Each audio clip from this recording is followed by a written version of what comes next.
Hey there. Tonight, we're going to ancient Egypt. Not to see the wonders, but to feel the weight of an ordinary day. No throne, no treasure, just dry air, heavy labor, and the silence between tasks. You won't build pyramids or serve in a palace. You'll fetch water, knead clay, wait your turn, soothe a coughing child. And still the day won't be done. Maybe you'll last a day, but probably not. So dim the lights, settle into stillness, and let your mind drift back to a time that never asked if you were ready. Somewhere near the Nile, around the year 1250 BCE, early spring. The breeze hasn't moved in days. You wake before the light, before the world makes sound. The darkness around you isn't silent. It hums softly with breath and shifting cloth and the distant echo of a rooster still too tired to crow. Your body is already sore before you move, joints stiff from the woven mat pressed thin beneath you. One leg has fallen asleep again. Your back aches from the curve you kept all night, trying not to crush the child curled behind you. He kicks gently in his sleep, small foot landing against your spine. You don't shift, not yet. The air in the room is thick and warm, not from heat, but from closeness. Too many bodies for the small space. You take in a slow breath through your nose and it comes heavy, filled with the smell of dried sweat, worn linen, and dust.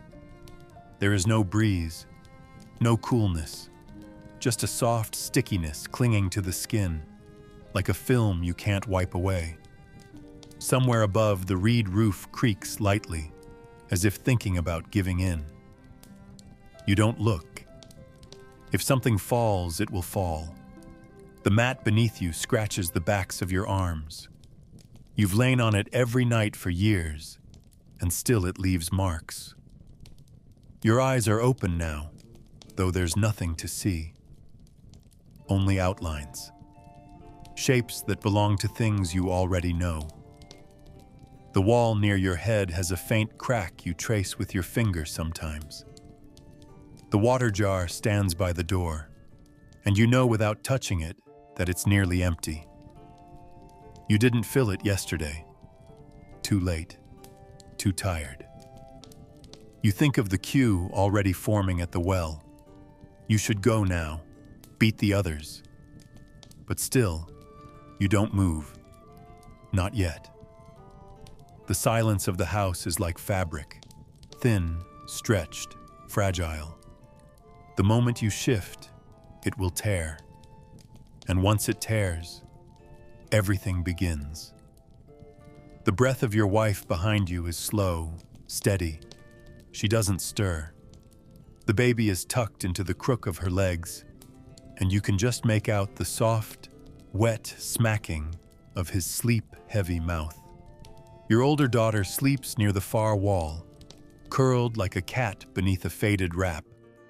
The corners of the room are dark and soft. The only sharpness is in your neck, where it pressed all night against your shoulder. You roll it gently, just once, just enough to make the joint click. The sound is loud in the stillness. No one wakes outside. Sand shifts softly against the wall. Not wind, just air moving. There's always sand. It sneaks in through every gap, between doorframe and curtain, between roof and wall. You've stopped trying to keep it out. Now you just sweep it aside and wait for it to return. You reach up and scratch the inside of your ear. A small clump of grit comes loose, caught under your fingernail. You flick it onto the mat. You feel the sweat that collected at the base of your neck, trapped where your hair starts. It's too early for heat, and already it's here. You shift slightly, lifting your torso just enough to sit. Your legs complain. You press your palms into your thighs and exhale slowly. You don't sigh, there's no point. Everyone would hear. You look to the doorway. The curtain hasn't moved. Beyond it, the path is likely still empty, though that won't last. You brush your hands over your tunic, checking for insects. One small beetle crawls from the fold at your hip. You let it drop to the floor. It disappears into the cracks. There is no decision to be made. You're already awake. That was the only part you controlled. The rest of the day will carry you like the river, slow, wide, unrelenting. You rise fully now, feet finding the earth-packed floor with instinct. You don't bother to stretch. Your body doesn't need permission. It needs direction. Your wife stirs slightly behind you, but doesn't open her eyes. You think she knows the time even in sleep. Her rhythm is more precise than the sun. You check the mat once more in case something fell in the night. A bowl, a scrap of linen, a comb. Nothing. Just the dim impression of where you lay. You touch your chest, where your own amulet rests beneath the tunic. The cord is still intact. A comfort, though small. You step quietly toward the door, careful not to step on the loose floor tile that shifts under weight. It clicks when you forget. You don't forget. The curtain over the doorway is stiff, dry, slightly curled from sun and age. You lift it slowly. The outside world is still gray. The sun hasn't risen, but the light has started, and so have you. You move slowly, careful not to wake the others. The house is quiet, but not still. There's always the soft murmur of breathing, the settling creak of the roof, the whisper of fabric shifting as someone turns in sleep. You pass the mat where your son lies curled, one arm over his eyes, the other twitching now and then, as if chasing something in a dream. A few steps farther, and you're under the low beam near the center of the room. You look up. There it is again. Another crack, thin and jagged, running from one reed bundle to the next. Not wide enough to fall yet, but deeper than yesterday. You press your fingers lightly against the spot. The dried mud crumbles just a little, leaving a faint smear of dust on your hand. You wipe it on your tunic and glance down. Beneath your feet, the floor is littered with flecks of straw and grit. Not messy, just lived in. A clay bowl sits near the wall, untouched from last night. Its rim is dry, but a few dark specks cling to the bottom. Beans, maybe, or something older. A fly buzzes near it, then vanishes into a crack. You don't chase it. The chicken is gone. You notice it all at once. No rustling in the corner, no faint clucking. Just the empty loop of twine where her legs should be tied. You crouch near the spot and feel the floor.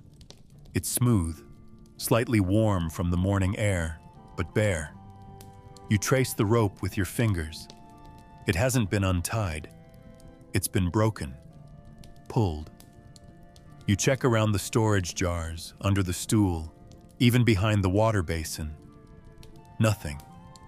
A few feathers, one loose scale. You sigh through your nose. Not loudly. No point waking anyone. Could be a dog. Could be a neighbor. Could be nothing. Just gone.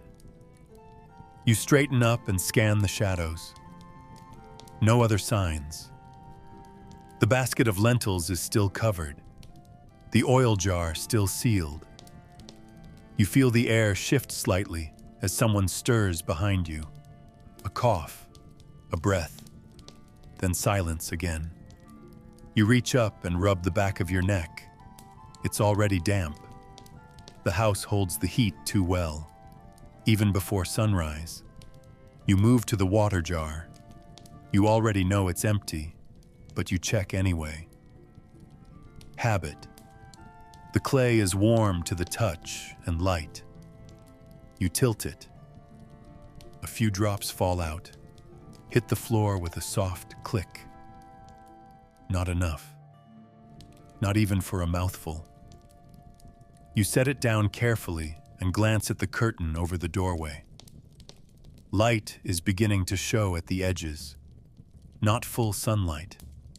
Just that faint gray that says the real heat is coming. You run your palm along the wall as you pass, feeling the texture, smooth in some places, cracked in others. One corner feels softer than it should. Damp, maybe. Or worn from too many nights where someone leaned there half asleep. You pull a stool from under the shelf and sit for a moment, just to look, just to take in the room while it's still quiet. You spot a spoon lying half buried in dust. You pick it up, brush it clean with your sleeve, and set it back on the shelf where it belongs. Then you notice the line of ants trailing across the floor, near the wall. You follow them with your eyes, tracing their path until it disappears behind a pile of folded cloth. They'll be back. You make a mental note. Another task. Your wife stirs, shifts position, then settles again.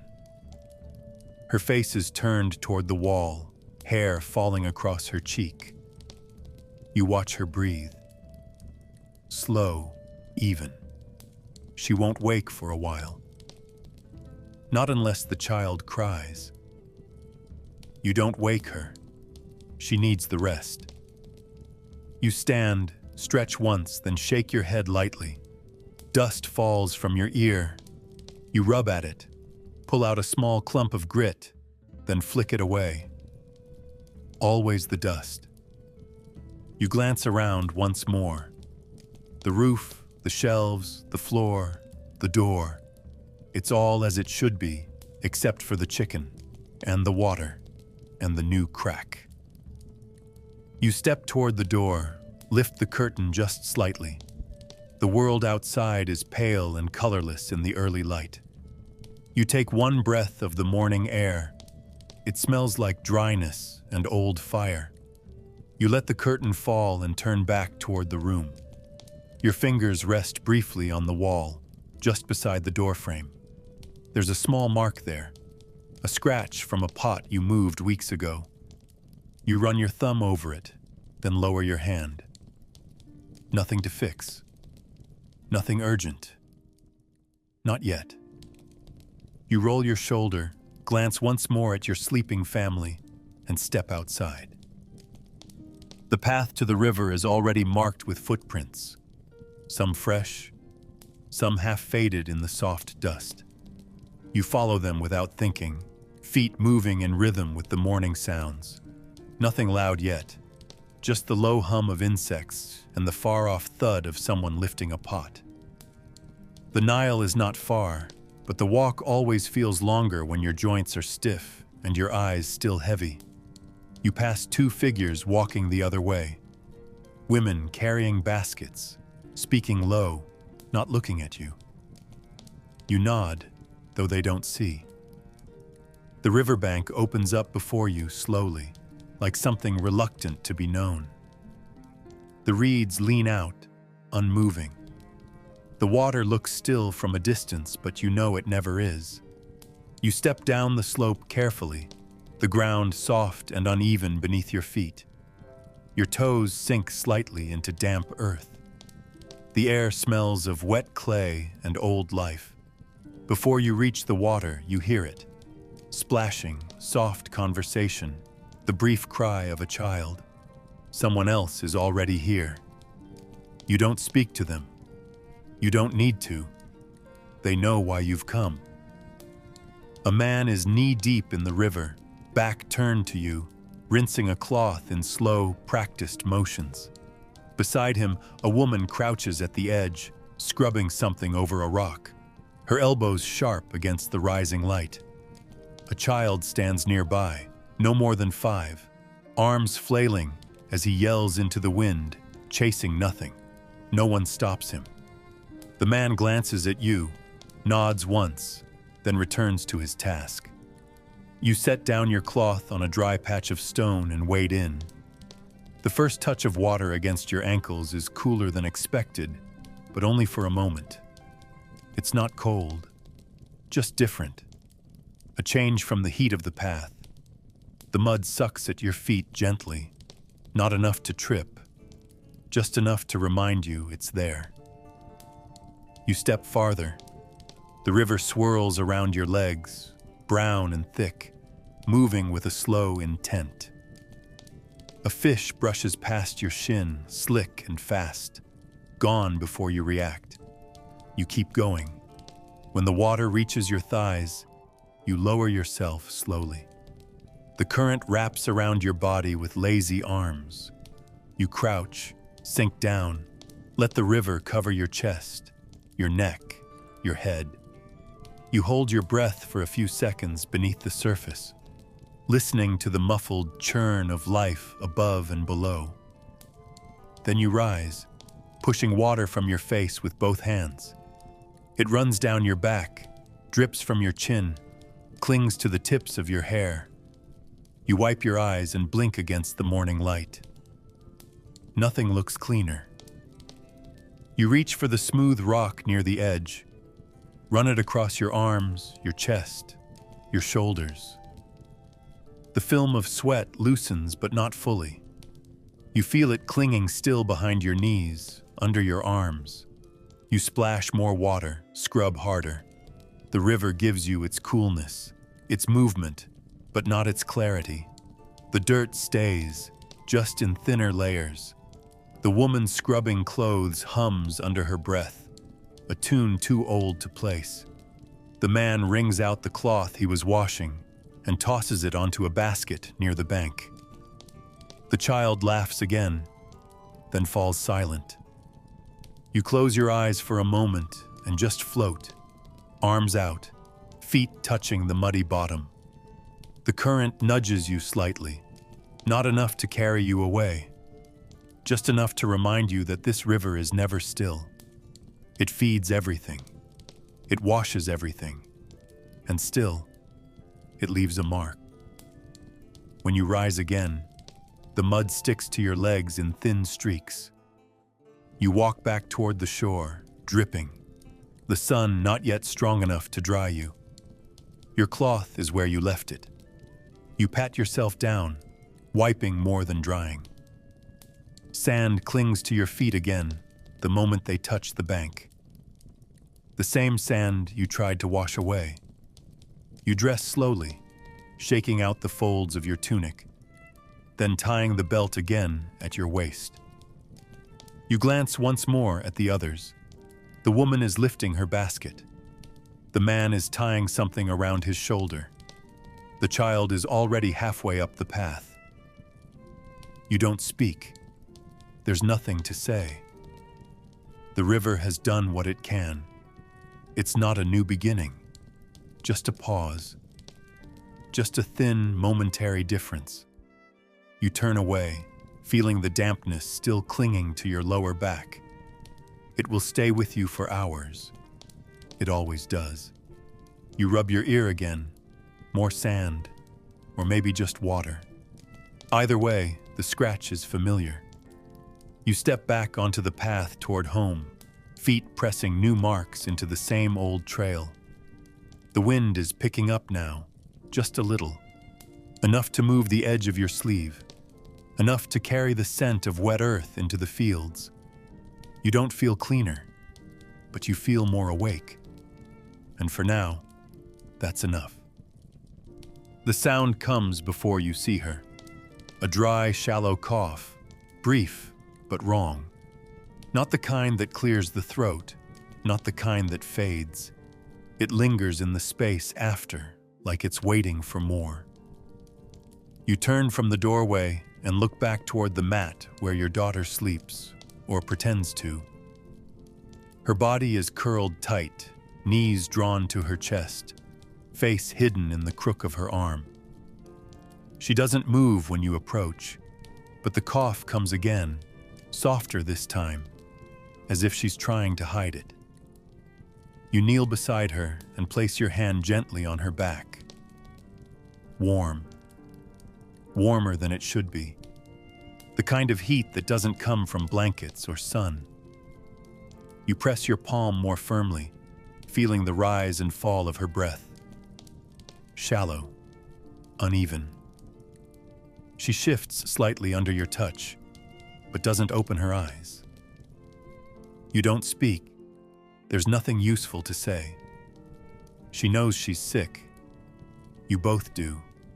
You brush her hair away from her face. It sticks to her skin. In the dim light, her face looks smaller than usual. Pale, drawn, lips slightly parted. You remember the night before, how she cried in her sleep, how her breathing changed, how your wife whispered about the fever rising. You'd hoped it would break by morning, but it hasn't. You reach for the corner of the cloth that covers her and lift it slightly. Her tunic is damp near the collar. Sweat clings to her neck. You wipe it gently with your sleeve. She doesn't stir. A few small flies buzz near her feet. You wave them away. Useless gesture. They'll return. You glance at your wife. She's awake now, eyes open, watching from her side of the room. She doesn't speak either, just looks, tired, worried. You nod once and she nods back. Nothing more. You feel the weight of the silence between you, the unspoken thoughts, the helplessness.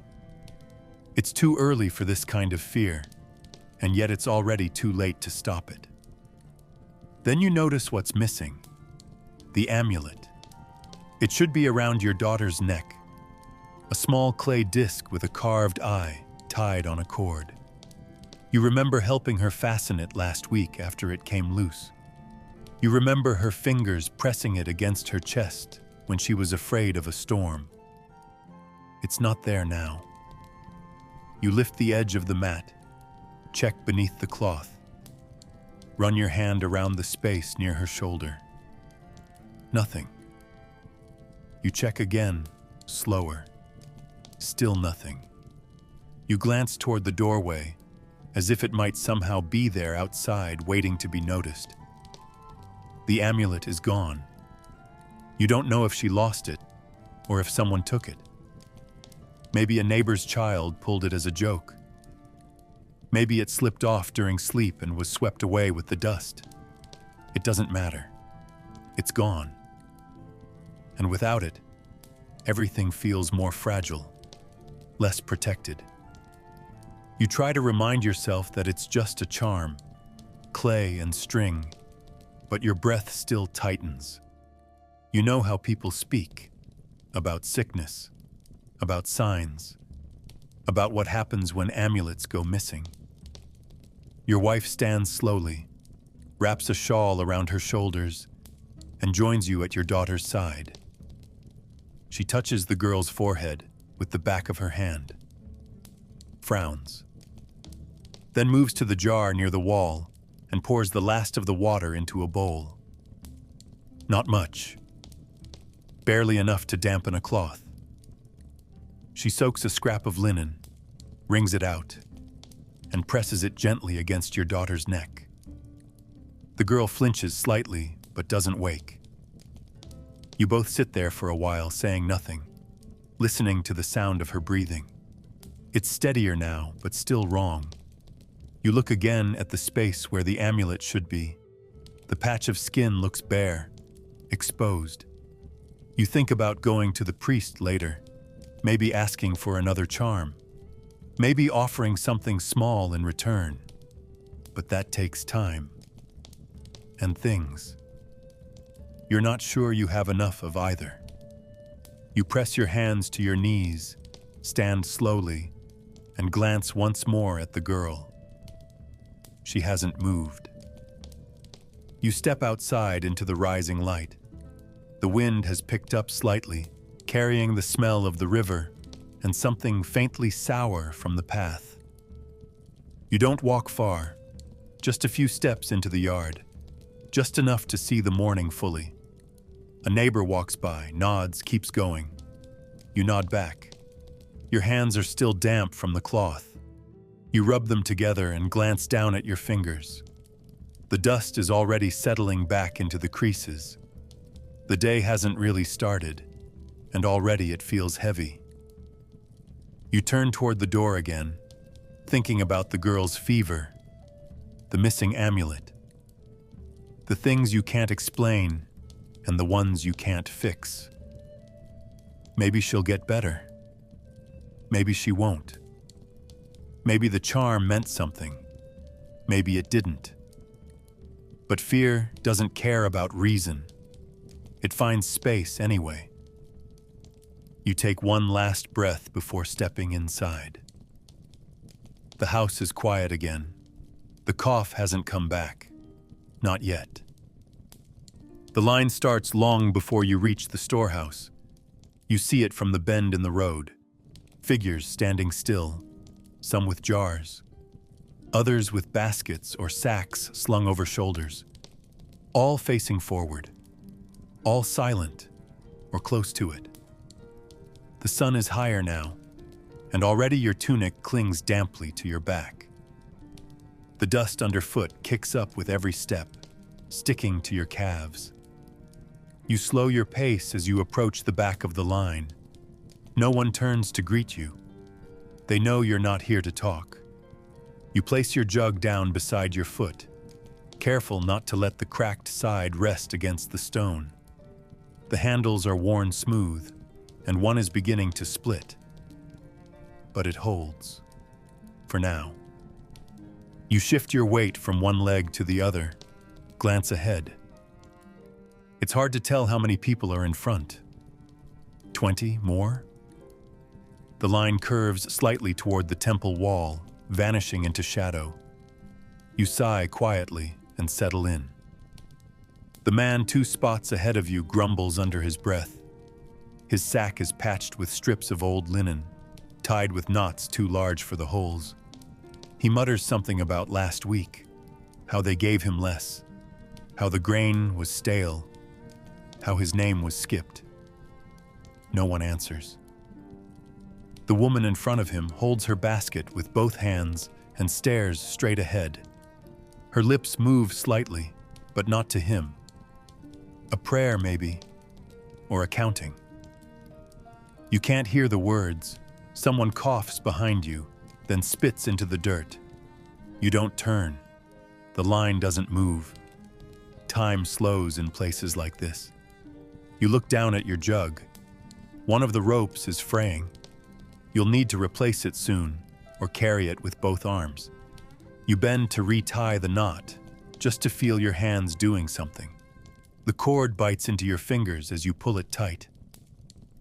Still strong enough. The dust grows thicker as the sun rises higher. It clings to faces, to arms, to the folds of cloth. The woman in front of you sneezes, wipes her face on her sleeve. A few steps forward now. The line shuffles, slowly, like it's made of one long creature waking from sleep. You follow. Closer now, you see the edge of the platform where the grain is measured. 2 temple servants stand behind the jars, one scooping, one calling names. Their expressions don't change. They speak in flat tones, hand out bundles without looking into faces. The man who was muttering earlier finally reaches the front. He raises his voice, says his measure was short, that his family is hungry, that he waited longer than others. The servant doesn't look up, just calls the next name. The man says something sharper. A guard shifts his stance.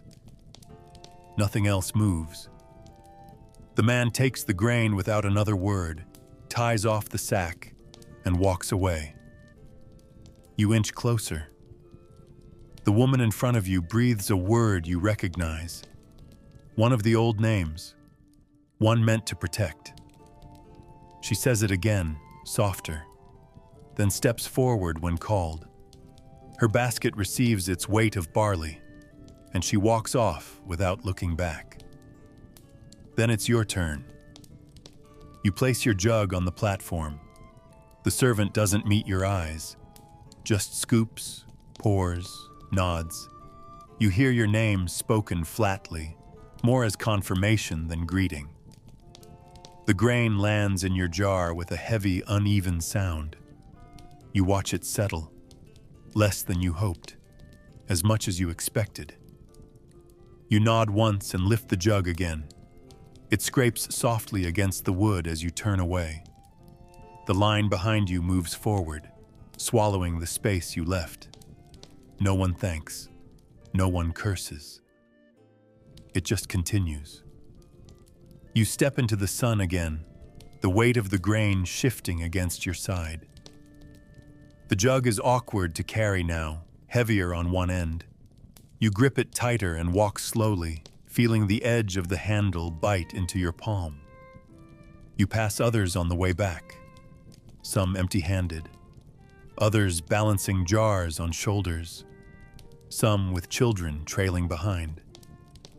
The dust rises around every step. Your mouth is dry, but you don't stop. Not yet. You think about the cracked bowl back home, about how many meals you'll get from this measure. How long before you have to return? Not long.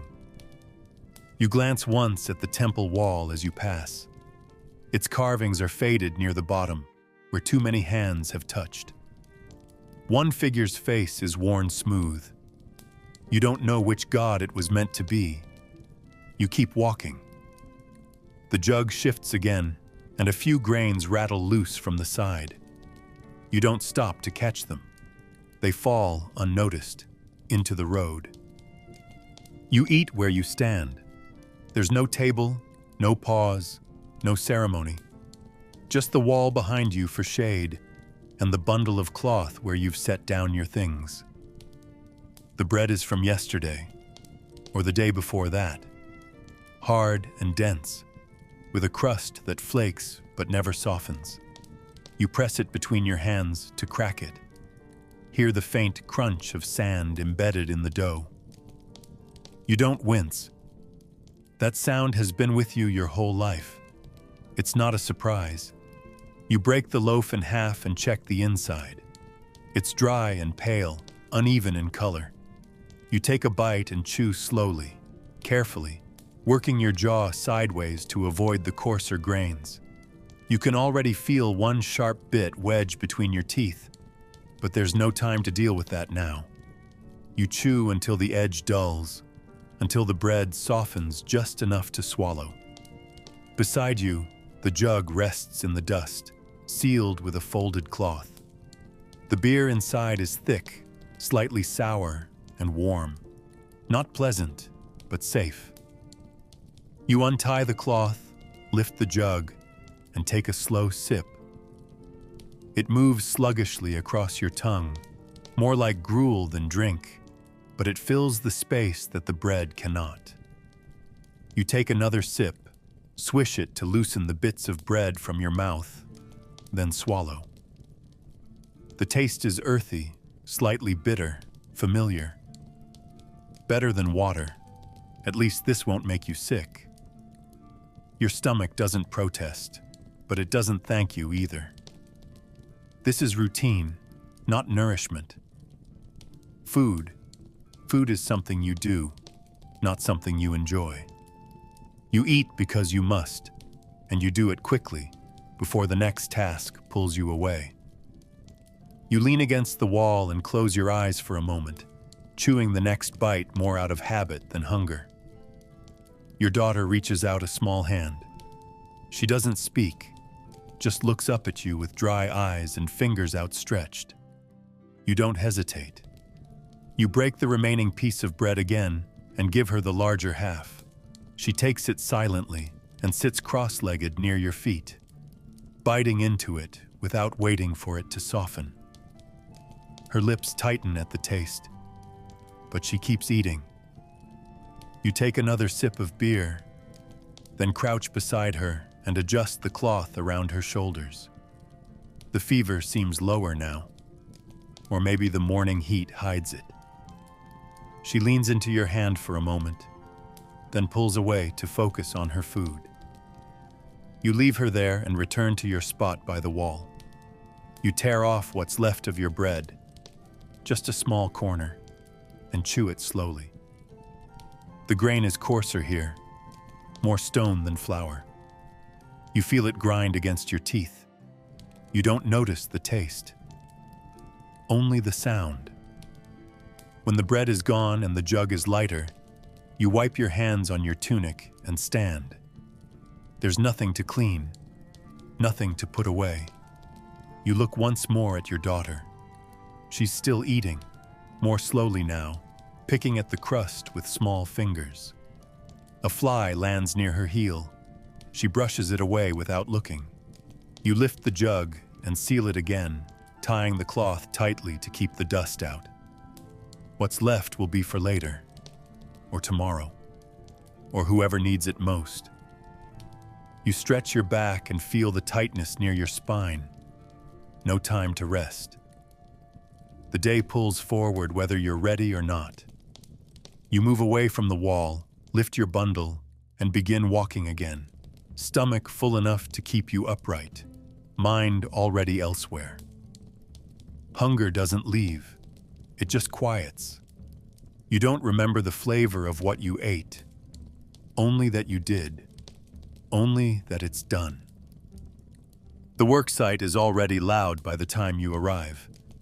Not with voices, but with rhythm. Shovels thudding into wet clay, buckets sloshing as they're carried and dumped, the sharp snap of sun-dried brick being stacked in uneven rows. No one looks up when you step into the circle. They've seen you before. You're not new, just one more pair of hands. You nod at the nearest man, who's ankle-deep in a shallow pit of thick, dark earth. He gestures wordlessly toward the edge of the pit, where a pile of reeds lies bundled beside a cracked paddle. You take it without speaking and step into the clay, feeling it grip your feet with the slow insistence of something not yet formed. The sun is full now, and your tunic sticks to your ribs. You lower yourself to your knees and begin to mix, paddle down, twist, pull again.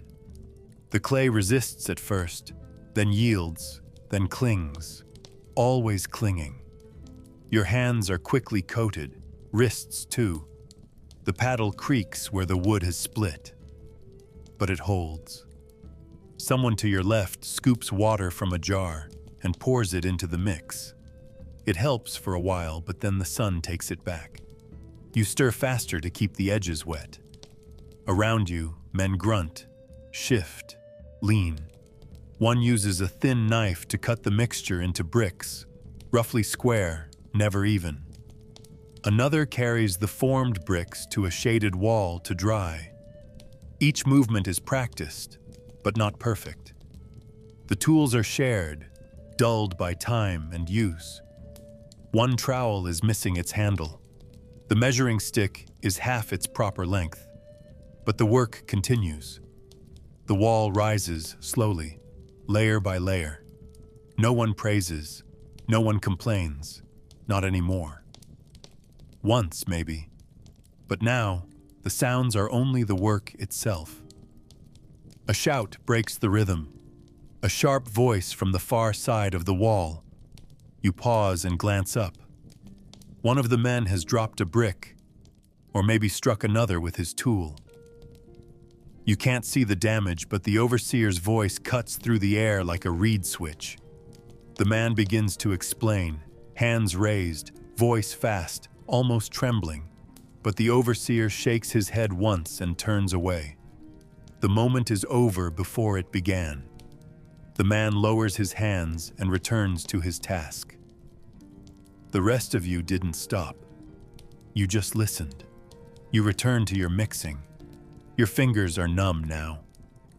Clay fills the cracks in your skin. You wipe your brow with the back of your arm, leaving a smear across your temple. Your knee aches, but you shift your weight and keep going. The smell is thick, earth sweat, river water, sun-baked straw. It settles into your throat and stays. You don't drink. Not yet. Not now. The paddle begins to stick. You tap it against the side of the pit, knock loose the heavier clumps, and keep stirring. The sun angles higher. Someone drops a stack of bricks and curses quietly. Another hums under his breath, off tune, repetitive. It doesn't matter. The melody is just background now. You lift a scoop of mixed clay and slap it onto the shaping board, smoothing the edges with a wet finger. It will dry unevenly, but not enough to matter. You place it on the growing stack and reach for more. The paddle creaks again. The crack deepens. You turn it in your hands, examine it briefly. Still usable, still holding, just like the rest of you. No one speaks of how many bricks must be made. No one counts aloud. The measure is simple. When the pile is gone, when the sun is lower, when your arms won't lift anymore. That's when it ends. For now, you keep moving. You scrape the last of the clay into a bucket and drag it toward the drying rack. Your daughter's face flickers in your mind again. The fever, the missing amulet. You push the thought aside and focus on your hands, on the weight of the clay, on the way it pulls from your palms with a quiet squelch. One more scoop, one more shape. One more moment where your body knows what to do, even if your mind drifts. You won't build a palace. You won't carve your name into the walls. But these bricks will stay longer than you will, and you will make them one by one until the day ends. You didn't sleep well last night, not because of the heat or the noise or your daughter's cough. Not entirely. It was the knock, 3 dull strikes against the lintel just before dusk. No voice, no greeting, just the silence that comes when someone knows they don't need to ask. You opened the door, and there he was, the tax collector, standing with his reed tablet tucked under one arm and a mark of the temple stitched dark into his sleeve. He didn't enter. He didn't need to. He simply stepped aside and gestured with 2 fingers toward your grain jar. You brought it out. Heavy, but not full. He didn't weigh it, didn't lift the lid, just tapped the side once with his finger, turned away, and left. Not a word exchanged. But you knew what it meant. He comes at intervals, never on the same day twice, never announced. But the pattern is understood. The nod, the mark, the silent measure. He'll be back tomorrow. And when he returns, he won't be alone. 2 others usually come with him. One quiet, one not. One carries a stick wrapped in copper at the end. Not to weigh, not to measure, just to remind. The grain he takes will go to the storehouse, for the gods, for the scribes, for the ones who keep records of how much you owe and how little you have. If you give less than expected, there will be a mark. If you give nothing, there will be worse. You've seen what happens. A neighbor once tried to stall, to beg for more time. His roof was torn apart before nightfall. Another had his water jar shattered while his child watched. There was no trial, no appeal, just silence, and a crack that echoed off stone. You glance toward your jar now, hidden beneath the matting near the house wall. You haven't touched it since yesterday, haven't dared. You think about how many measures are inside. Maybe enough, maybe not. You counted yesterday, ran your hands through the top layer, lifted a scoop and watched the grains fall back into the rest. They sound dry, healthy, but there aren't enough. You can tell by weight alone. You haven't spoken to your wife about it. Not directly. just a look passed between you after the man left. She knew, she always knows. She pulled the cloth tighter around her shoulders and turned away. No blame. Just the same quiet question neither of you voiced. What will we give and what will we lose? Your daughter doesn't understand yet. She saw the man but didn't flinch. To her, he's just another adult in clean linen, moving without dust. She still thinks visits mean attention, maybe a story, maybe something to eat. You haven't told her what happens if the jar is light. You won't. Children shouldn't carry fear they don't understand. But you feel it. Every hour that passes, the jar grows heavier in your mind. Even as you carry clay, mix straw, shape bricks, it waits at the edge of your thoughts. How much to give? How much to hide? Whether to borrow? Whether to lie? There's no answer that feels clean. Only calculations. How hungry you'll be next week if you give too much. How unsafe you'll be if you don't give enough. You glance again toward the spot near the wall. Still covered. Still untouched. Still not enough. Others feel it too. You see it in the way your neighbor sharpened his tool this morning. Too fast, too carelessly, the edge slicing into his palm. He didn't cry out, just wrapped it in cloth and kept working. You heard another man ask a quiet question near the well. Does he come early or late? No one answered. The temple men do not keep predictable hours. They like it that way. Keeps people honest, or at least afraid. You shift your stance, feel the ache returning to your back, the heat rising again across your shoulders. Tomorrow is close now. The sun moves too quickly when you don't want it to. You'll finish your work, eat what's left, maybe find a quiet moment to think. But you won't sleep well. Not tonight. Not with the jar so light. He stands in the only patch of shade near the southern wall, hands clasped behind his back, face unreadable. You noticed him as soon as you arrived, not by sound, but by absence.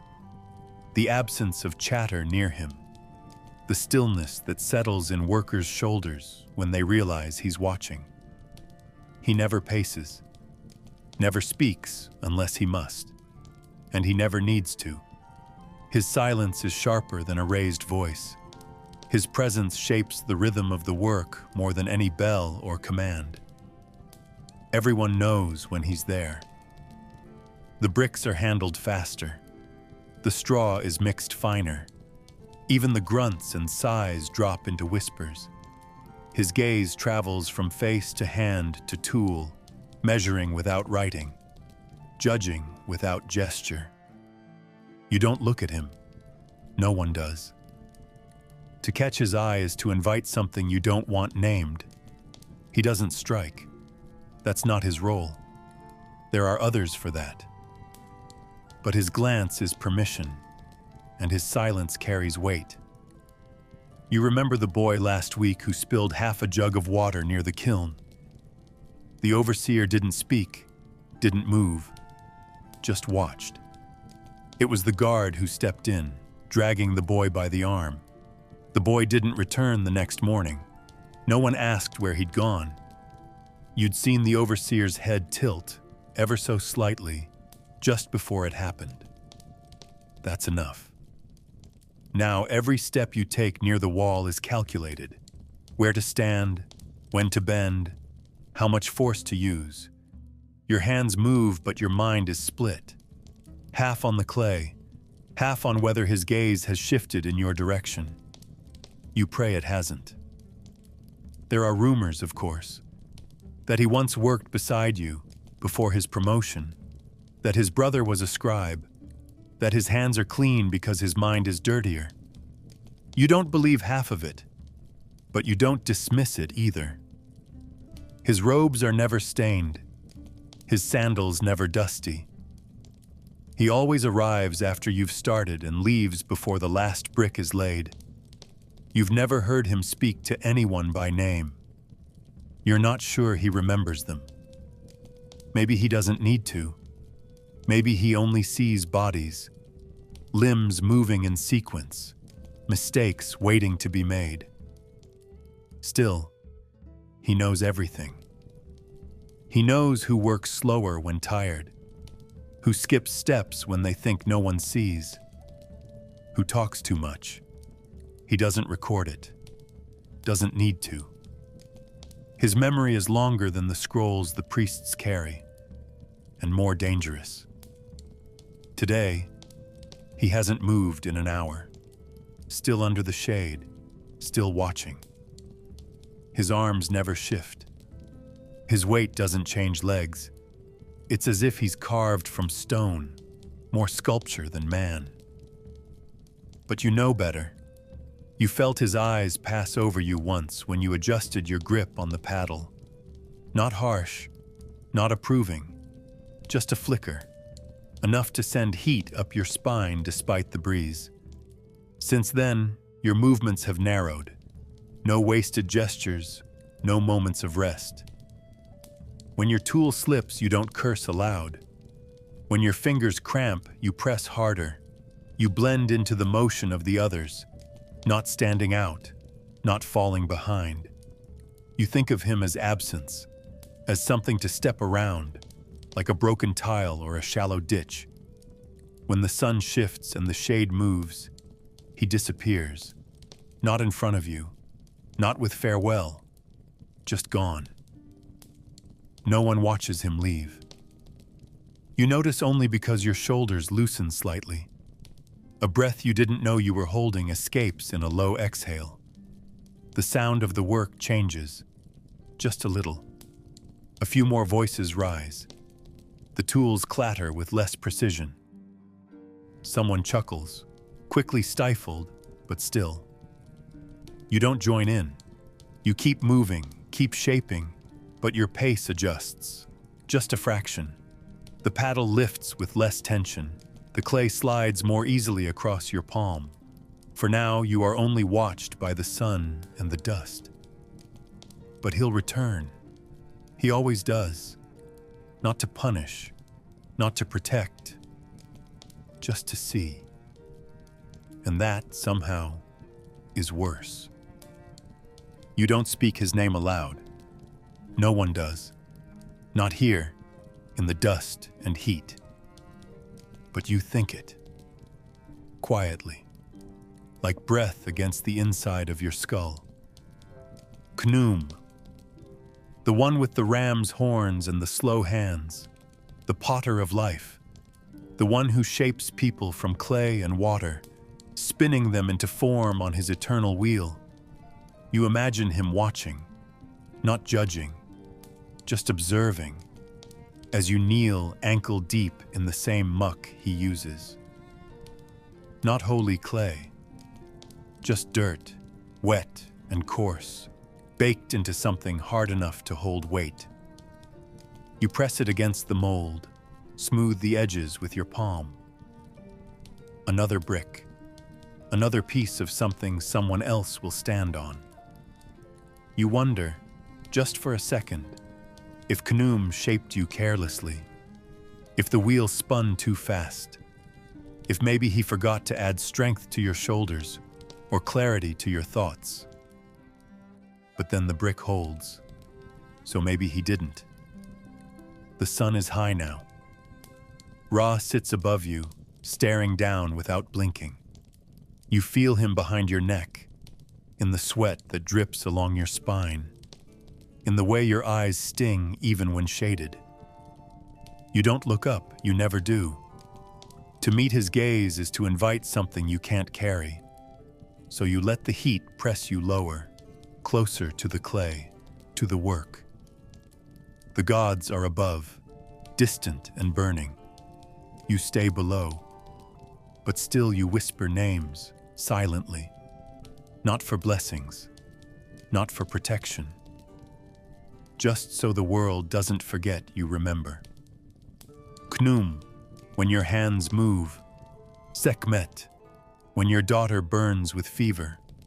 Taweret, when your wife curls into herself after a hard day. Even Anubis, sometimes, when the old man in the next house coughs into the night. You say their names without lips, without sound, like a rhythm under your breath.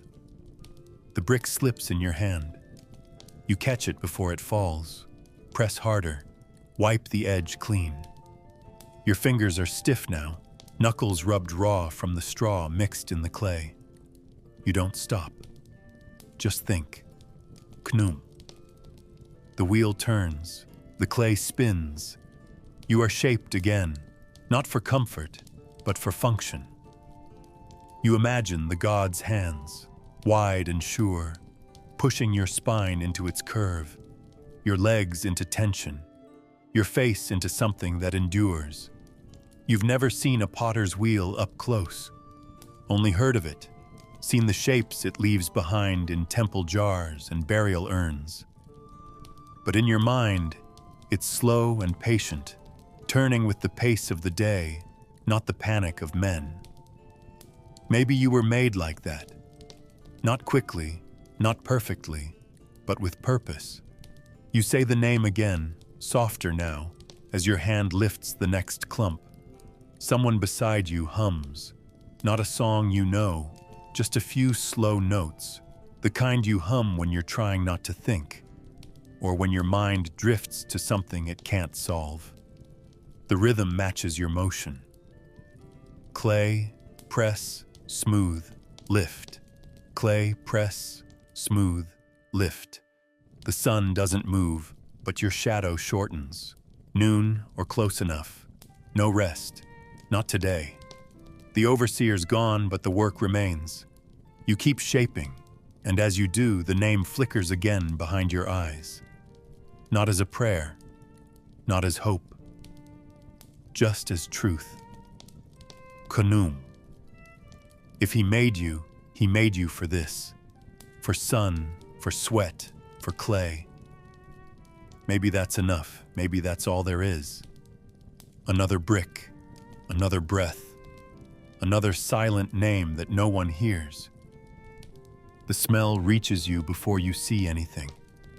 It drifts over the wall like smoke, thick and sour, sticking to the back of your throat. At first, you try to ignore it. You think maybe it's the pit where waste collects behind the houses, or some spoiled grain left too long in the sun. But the scent sharpens with every step you take. Not just rot. Death. And not the dry, distant kind found in tombs and carvings. This is recent, warm, full of flies and heat.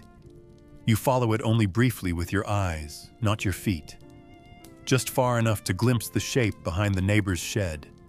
A limp curve of hide, bloated belly, one stiff leg jutting upward as if still braced against something that never came. A goat. Or what was one. It's the third this month. First it was a young cow, one of the better-fed animals, found stiff by the river with blood in its nostrils. Then 2 weeks later, a donkey collapsed during market walk, foaming at the mouth. Now this. No wounds, no fights. Just fallen. As if something unseen passed through their bodies and stopped them cold. The elders speak in lowered voices. Words like omen pass between cracked lips, followed by silence. No one removes the bodies. Not right away. Not unless ordered. They wait. Maybe out of fear. Maybe out of hope that the gods will change their mind. That if you leave the thing untouched, it might not count against you. So it lies there. A warning or a mystery. The flies know no difference. They swarm in black halos, buzzing like a low chant. You walk faster past it now, shielding your daughter's face with your hand. She doesn't ask why. The smell is answer enough. Her eyes water as she presses into your side. You say nothing. Not about the goat. Not about the others. You've learned not to give shape to fear where little ears can hear. But you remember what the priest said last season when the river pulled back too far. When the balance breaks, it is not always the people who feel it first. And maybe this is what he meant. Not famine, not fire, just the quiet collapse of things meant to endure. One hoof, then another, then silence. You keep your eyes forward, stepping carefully between puddles and scattered straw. The others have noticed, of course.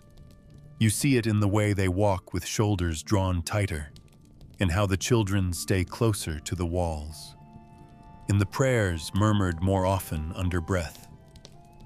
Someone chalked a protective sign near the well this morning, faint but fresh. You recognized it, an old symbol, one not used since your grandmother's days. It made your skin prickle. You don't believe in every whisper, but when enough people act as if something is coming, it starts to feel like it already has. You smell the goat again, stronger this time as the wind shifts. You clench your jaw, not in anger, in resignation. You know the scent won't leave your clothes. It will follow you home, into your mat, into your sleep. That's the way of these things. You wonder how long it will take before someone digs the pit, before the men with wrapped mouths and long sticks carry what's left out into the dry field and cover it with sand. Not today, maybe not tomorrow. And in the meantime, the stench will grow. Maybe that's the point. Maybe the smell itself is meant to remind you that life is borrowed, that bodies break, that even animals beloved by the household gods are not safe. You look back once, not long, just enough to confirm it's still there, still whole, still watching you rot from the edge of the day. You take your daughter's hand tighter. You say nothing. You keep walking. The sun has stopped sitting above you. It has entered you. Not metaphorically, not like warmth or light, but like something physical, embedded between your shoulder blades, pulsing behind your ribs. Your skin burns, yes, but it's deeper than that now. The heat doesn't sit on you. It lives inside. When you breathe, it scrapes the sides of your throat like sand. When you blink, the light doesn't fade. The air itself trembles. There is no breeze, only a shimmer that bends distance. Even your sweat has grown tired. It no longer runs, just sits on your skin like syrup, unable to decide whether to stay or fall. You try not to think of the word fever, but your body hums like it's been claimed by something invisible and cruel. You tighten your grip on the paddle, let the clay slap into form, and do not stop. Your linen, once loose and pale, now clings to your spine like a second skin. Where it folds under your arms, it chafes. Where it touches your neck, it itches. And where it stretches across your chest, it carries the smell of salt and labor. It was white this morning, or close to it. Now it's the color of the earth you dig, streaked with handprints, sweat, and clay. Every part of you is damp. Your arms leave smudges where they rest against your sides. You shift your weight often, not from fatigue, but to avoid the burning places where fabric and flesh have fused. There's no shade left. The wall cast a shadow before midday, but that's long gone. Now, wherever you stand, you are alone with the sun. You do not look up. You know what waits there. Others around you move like ghosts, slow, steady, but drained. No one speaks unless they must.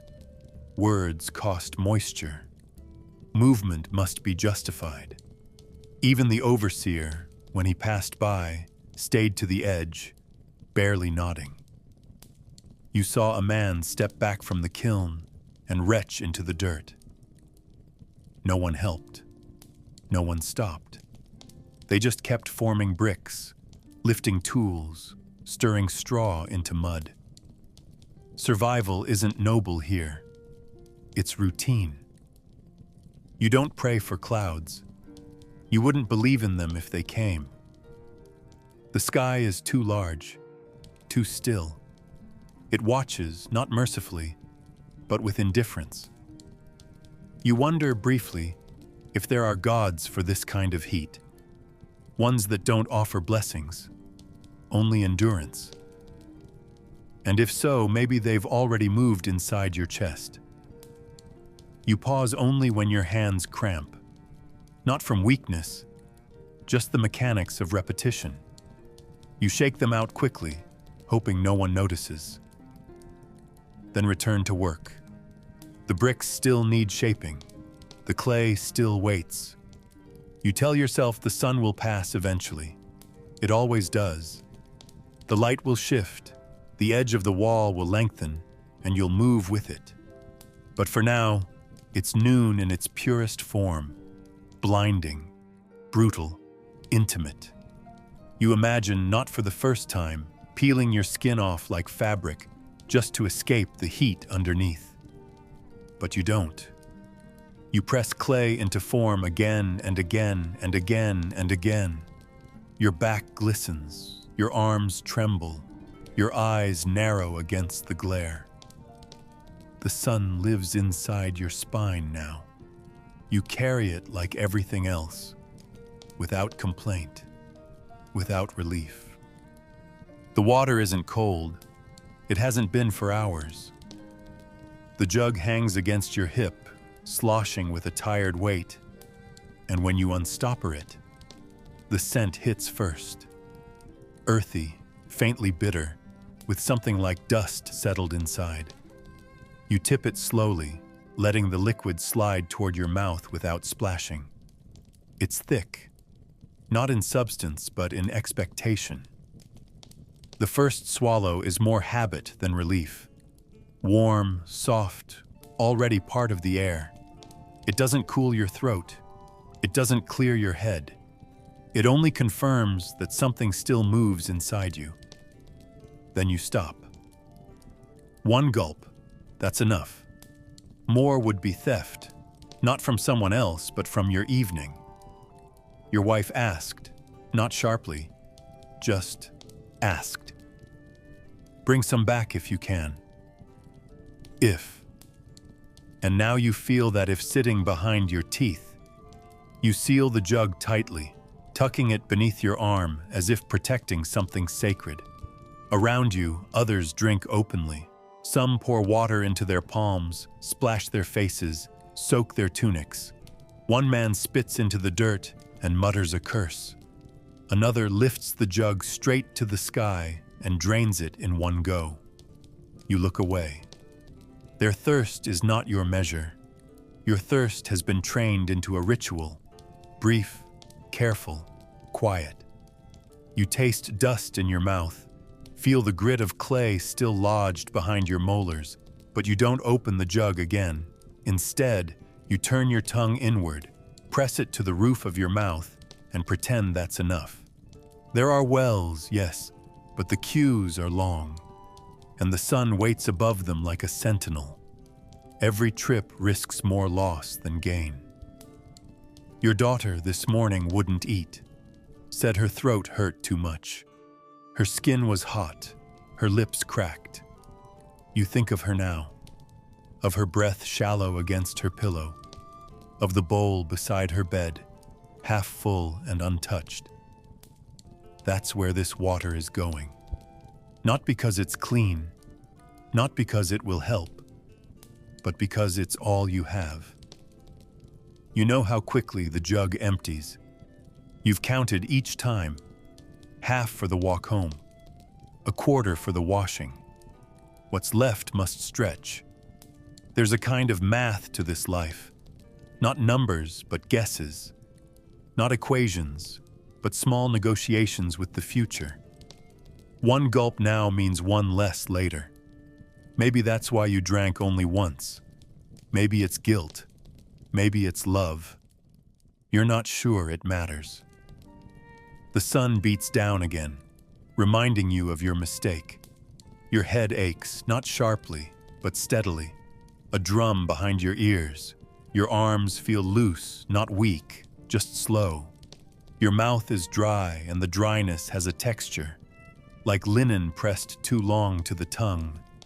Still you work. Still you move. You think of the water and do not reach for it. You think of your wife's eyes when you hand her the jug and say, "Some left." You think of your daughter's small hands wrapped around the rim, her fingers trembling as she drinks without tasting. You think of the way she won't thank you, because she won't know, and how that somehow makes it easier. You'll drink later. Maybe, if there's anything left. If not, you'll sleep with the dryness. You've done it before. It hurts, but only for a while. Then it fades. Everything does. He drops without sound. One moment he's standing, small, thin, eyes glazed with heat, and the next, the space where he stood is empty. No cry. No warning. Just the soft, heavy thud of a body meeting packed dirt. His arm folds under him in a way that doesn't look natural. Dust rises briefly around his sandals, then settles. No one speaks, not at first. The boy lies still, face turned toward the sun, mouth slightly open. You can't tell if he's breathing. You don't ask. It wouldn't matter. His father stands beside him, hands slack at his sides. He doesn't kneel, doesn't shout his name. He stares ahead, at the line of bricks, at the tool in his hand, at the shape of the day stretching forward like a road with no shade. You watch him, watching nothing. The boy is no longer his focus. The overseer glances up, once. His eyes pass over the fallen figure, like one might scan a loose stone in the road. He doesn't come closer, doesn't gesture. There's no need. Everyone saw, everyone knows. This isn't new. It happens. Boys fall, men fall. Sometimes they stand again. Sometimes they're dragged. Sometimes they don't move at all. What matters is what keeps moving. Baskets, bricks, hands. You tighten your grip on the tool in your hand and do the same. You don't stop. Your shadow barely twitches. You tell yourself it's not your child. That's the story you give your conscience. But even if it were, what would you do? There's no doctor, no stretcher, no cool room to carry him to. Just heat and dirt and time. You don't let yourself look again. Minutes pass, or hours. It's hard to measure. Eventually, someone, an older man, not the father, steps over and nudges the boy's leg with his foot. Not cruelly, just enough to test for response. None comes. The man shrugs, lifts the boy under the arms, and drags him toward the shade of the granary wall. The father does not follow. The overseer does not react. No one applauds the gesture. The man returns alone and resumes his task, as if it were all part of the rhythm. You steal a glance toward the wall. The boy is still there. His chest rises and falls, barely. Good. Or maybe not. You don't know anymore. You return to work. The air presses against your skin like soaked cloth. The tools feel heavier now. Or maybe your hands just remember what weakness looks like. You see your own son in the curve of that boy's spine, in the angle of his foot. You tell yourself it's just imagination, that your boy is stronger. But then you remember the day he stumbled on the road, the way his lips turned pale, how he shook in the night from fever. He's not much sturdier, just lucky. For now. You blink, and the boy's image lingers in your vision, still, dust-covered, forgotten. You think about what it takes to fall, not physically, but mentally. The moment when the body stops believing it's worth the effort. That's the real collapse. You shake the thought away, not because it's wrong, but because it's too close. The work continues, always. You wipe your brow with the back of your wrist and keep moving. One brick, then another, and still the boy lies there, in the shade, waiting to decide what kind of story this day will become. Under the weight of the heat, with the sun still hanging like a coin above the horizon, you keep going. Not out of pride, not out of fear, but because the day is not over. The bricks are not stacked. The wall is not finished. The hands around you have not yet stilled, and so yours continue. There's no signal to stop, no bell, no final breath of wind that says enough. Just the feel of clay against your palms, the slow tightening of your lower back, the faint tremor in your arms that you try not to notice. You don't look at the sky. You already know its answer. It tells you nothing. Just more light. More time. The same time. The kind that stretches and stretches until even your thoughts get thin and flat and quiet. You see him again. The man who finished early. He stands to the side, hands empty, sweat soaked into the hem of his linen tunic. He doesn't sit, doesn't speak. He only stands, watching, resting, waiting. You're not sure. You don't know his name. He never told you, and you never asked. But now, somehow, he's more real than the overseer, more present than the gods. Not because he commands, but because he simply stays. His presence presses against your skin like the sun. You wonder if he's judging you. Probably not. His face shows nothing. That's what makes him strong. Not power, not voice, but the silence that doesn't flinch. In that stillness, you find something. Not energy, not hope, but a shape, a direction, a reason to keep your hands moving. You grip the tool again. It's splintered at the edge. The head wobbles slightly, but it still works. You press it into the clay, shaping the next brick. Not perfectly, just enough. Perfection has no place here. Only function. Only forward. The man beside you doesn't need to speak. He becomes a kind of measure. If he is here and not resting, then maybe you are not done either.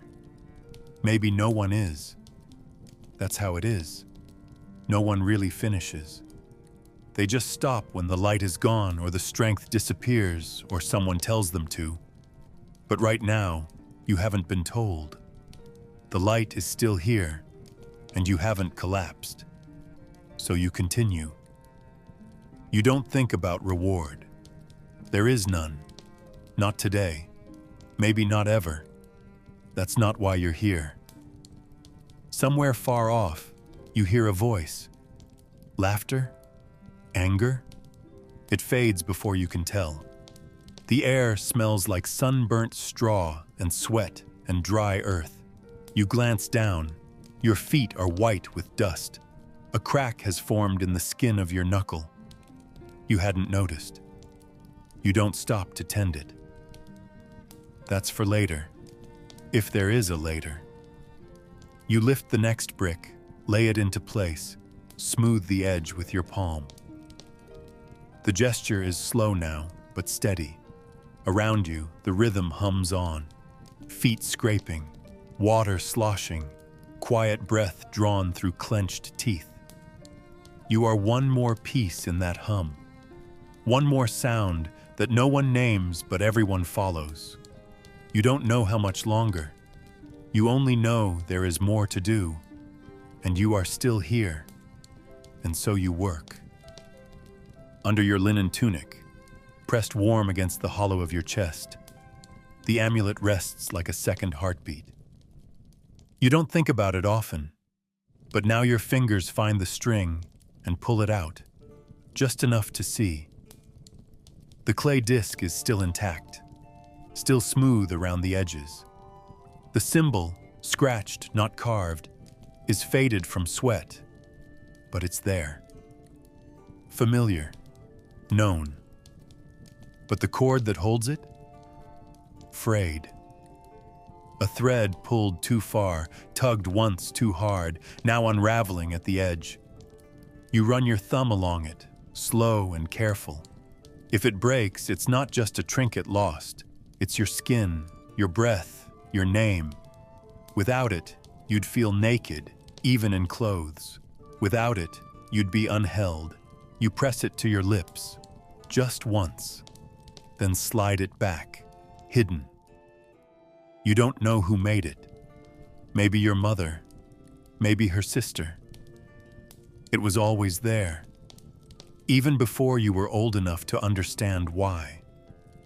They told you the gods would see it, that it would tell them who you were, that it would keep your spirit from wandering should something go wrong, that it would remind the world you belong to someone, that you matter in the smallest way. Not to the pharaoh, not to the priests, but to someone. And that was enough. Most days you forget it's even there, but not today. Today, the thread feels thinner, as if the day itself has worn it down, hour by hour, pull by pull. You loop the cord around your neck again, tighter, a knot stronger than before. It itches now, but it stays. You glance around. No one is watching. Not really. Everyone's too busy with their own bricks, their own sweat, their own small prayers. But still, you turn your back to the overseer's perch. You're not ashamed, but the fear lives in the gesture. A man with no amulet? He's already halfway gone. He's already halfway lost. The gods may still hear him, but they won't remember. That's what the old ones say, that it's not enough to speak the names. You must wear them. You must carry them into the dust, into the sleep, into the heat of each endless day. You check the knot again, firmer, but the fear hasn't faded. You know the thread won't last forever. Nothing does. But today it holds. You return to your task, hands raw, breath thin, skin burning. But the amulet stays close, like a weight, like a word you don't say aloud. Maybe it doesn't matter in the end. Maybe gods don't look down anymore. Maybe they never did. But the disc reminds you that someone once believed enough to shape it. Someone pressed it with a thumb and whispered over it. That's something. That's more than most things. And as the dust swirls, as the bricks pile higher, as the light stretches the shadow of your body across the broken ground, you carry it with you. Even if it breaks, today it hasn't. And that is enough to finish this breath and the next. Far off, too far to see, the first beat cuts through the air like a shiver. Just one, low and heavy, then another, then two closer together. You stop without thinking. Everyone does. The sound is not loud, but it carries, through dust, through heat, through breath. It comes from the south, where the river bends wide and the palms grow thick. It's not work, not warning, not the sharp call of overseers or the rustle of carts. This is slower, deeper, ancient. the kind of sound that belongs to things larger than your body, older than your village, heavier than your tools. You set the brick down and wait, just for a moment, just to listen. Someone near you says it's a festival, for the gods, maybe, for the river, for a birth, for a death. Another man, without looking up, says it's a procession, something to do with the priesthood. Someone nods and says it's a funeral, or maybe a royal visit. But no one really knows. Everyone just has a guess, a half-memory passed down from someone older who claimed to know better. No one walks off to see. You wouldn't be allowed to. That part of the world, where drums come from, isn't yours. It belongs to scribes and painted eyes and linen twice washed and sandals that leave no dust behind. You stay where you are, but your ears stay open.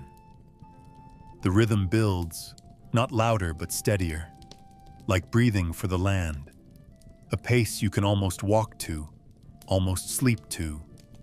You think of the stories told in hushed voices, of processions winding past temples, men in gold masks, women with black painted arms lifting baskets of incense, of gods carried in boats, high above the heads of those who will never be close, of kings who do not die, only change form. You do not see those things. But now, you hear their edge, just the edge, a reminder that somewhere else, the sacred is not still. It moves, it speaks, it wears human hands. You wonder if they hear the drums the way you do, or if they forget them as soon as they begin. Still, the bricks are not laid. Still, the sun has not moved far enough. Still, your hands ache.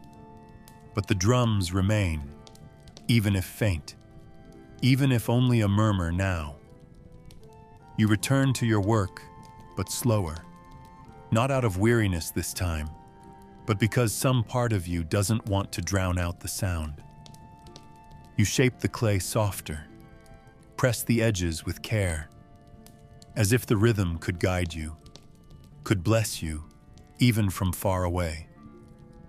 You don't ask for anything, but in the back of your throat, without words, something stirs. A memory that isn't yours, a reverence without name. You keep working, you keep listening, and for a while you are not alone in your labor.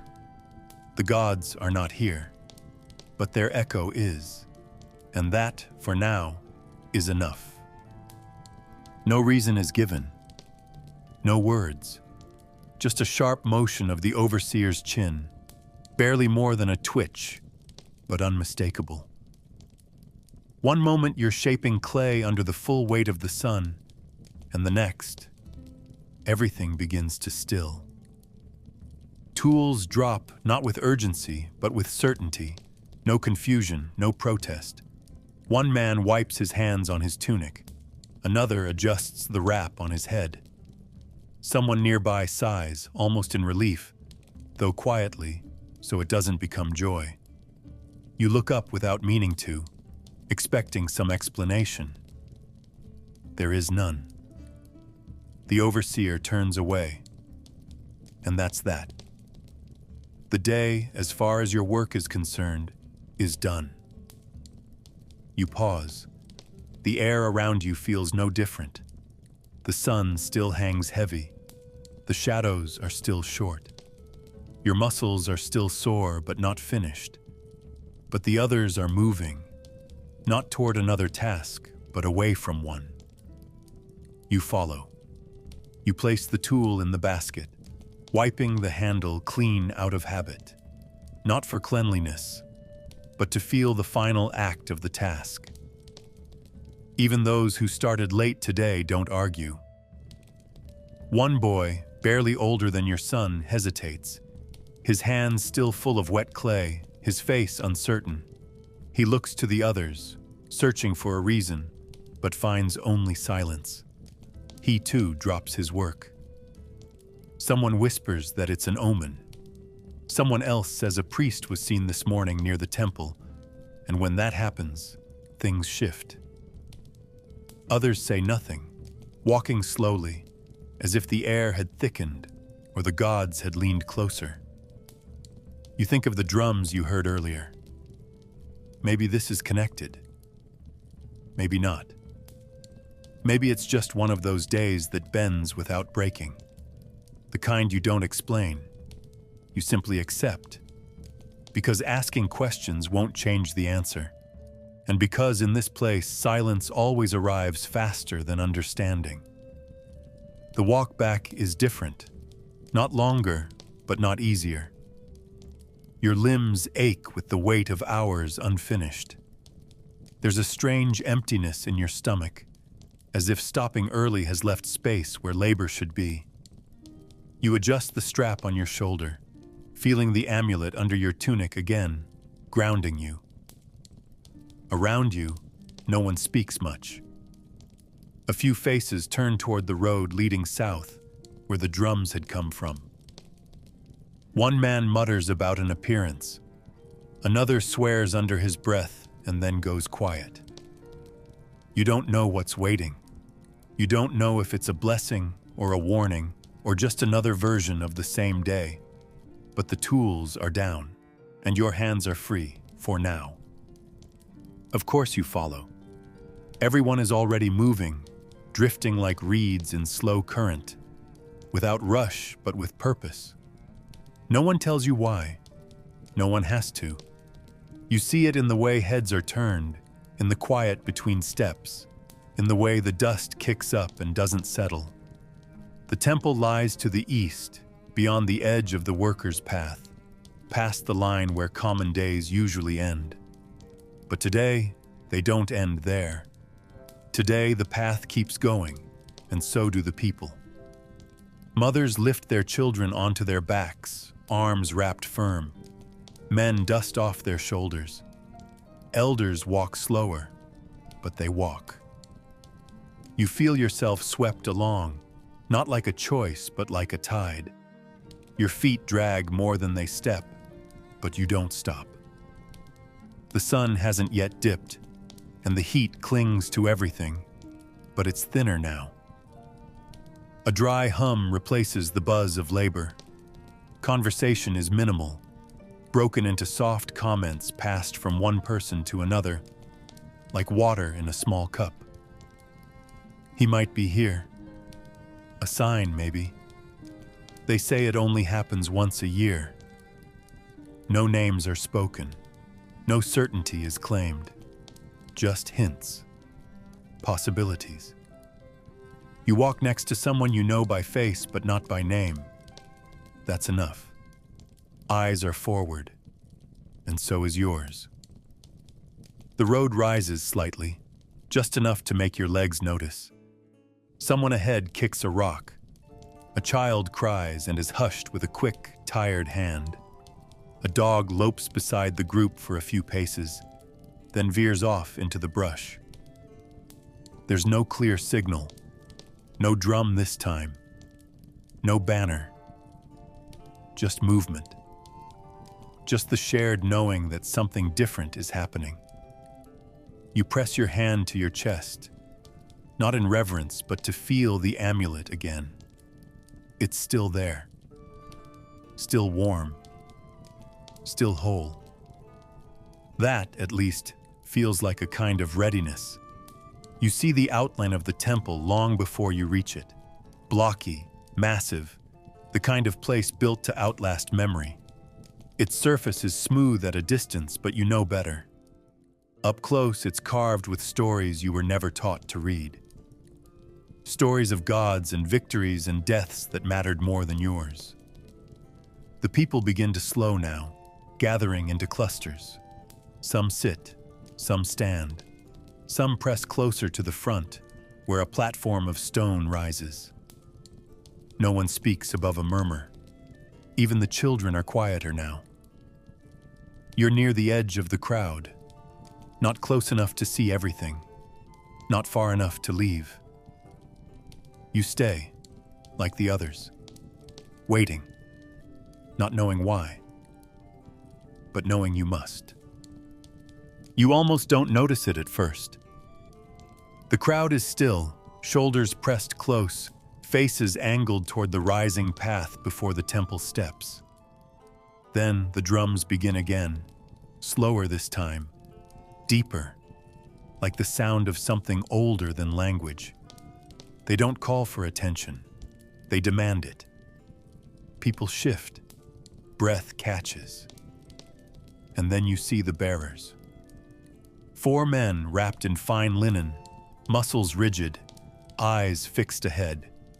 They carry the platform on their shoulders with the practiced stillness of those who know they are only part of a larger presence. Upon it, reclining slightly beneath a light canopy, lies the pharaoh. He is dressed in white so pure it seems untouched by dust or sweat. His limbs are motionless, his head tilted ever so slightly forward. The face is veiled in gauze, soft and almost shimmering in the heat, not hiding his features, but softening them like mist over stone. You cannot see his eyes. That's not for you. That's not for anyone here. Behind him, musicians follow in 2 lines, flutes, sistrums, a slow, pulsing drum. The sound is not celebratory. It's ceremonial, like breathing done through music, like a hymn made of bone. The crowd moves as one. Knees touch the earth in a single breath. Not loudly, not in panic. Just the rustle of robes, the creak of joints, the soft exhale of dozens bowing in unison.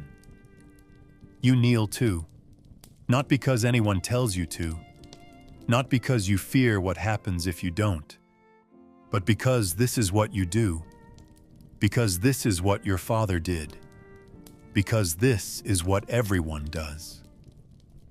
You press your hands together loosely, fingers dusty, nails cracked. Your head bows, not completely, just enough. You feel the ground through your skin. You feel the heat leave your back, replaced by a strange lightness, part reverence, part surrender. No one speaks. The platform passes slowly. The bearers don't glance down. The musicians don't miss a note. The linen of the pharaoh's robe barely stirs in the wind. For a moment, he is the only thing in the world that moves. And yet, he doesn't move at all. It's as if the very idea of him glides forward. He does not greet. He does not bless. He does not even look. But still, he is seen. And being seen by him, whether or not it truly happened, feels like something sacred, or at least something final. You keep your eyes down, but in your mind, you picture the face behind the veil. Strong, pale, unchanging. Not a man, but a form.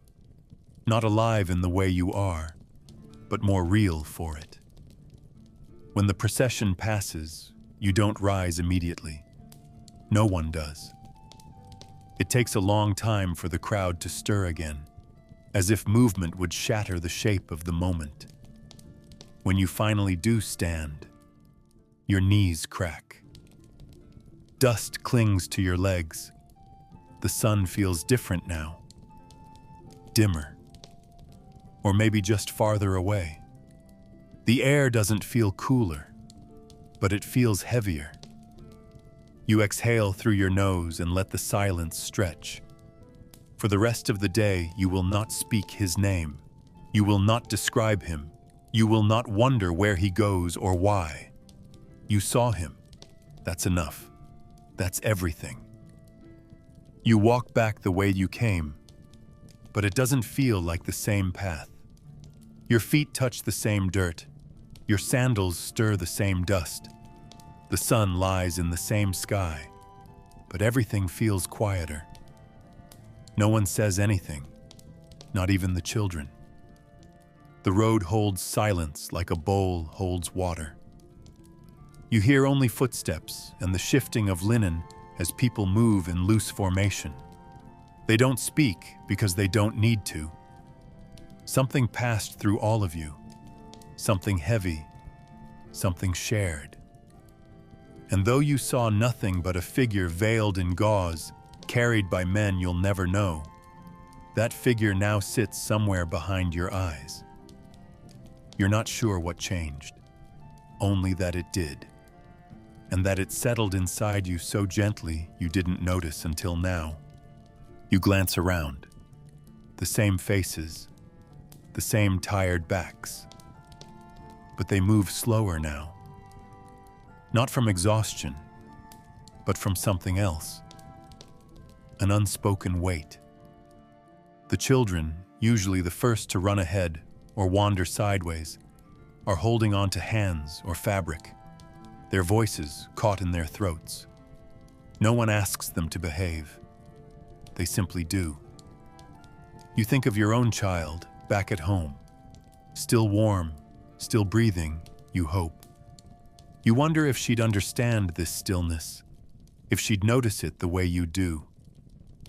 You feel a sudden need to tell her what you saw, but you know you won't. Not because you fear misunderstanding, but because you couldn't explain it even if you tried. Some things arrive without words, and they leave nothing but silence behind.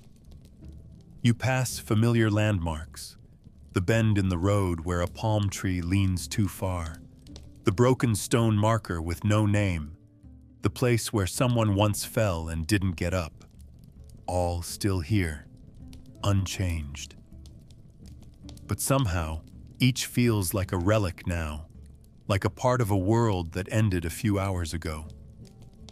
You don't feel better or worse, just softer, as if the heat inside you has been replaced with something like dusk. Your body aches in the usual places, but even the pain feels subdued, not lessened, just farther away.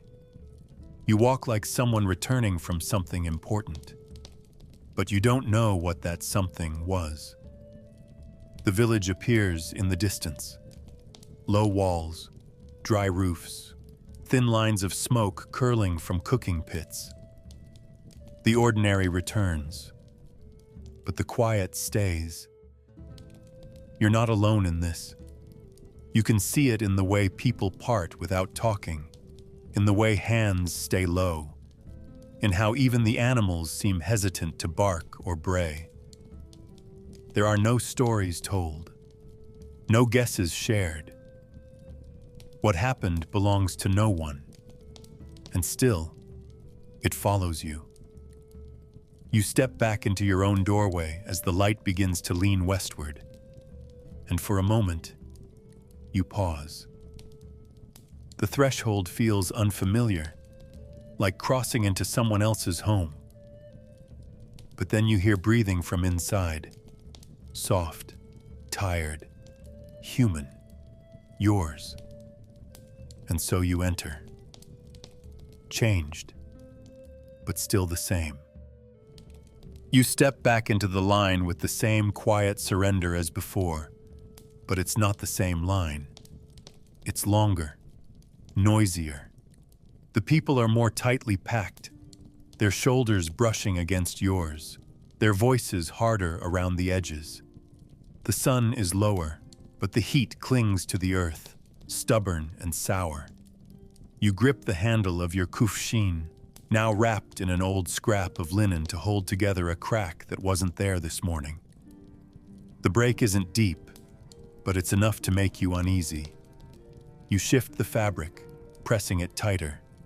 If it leaks, you'll lose water on the way home, and there won't be enough to share.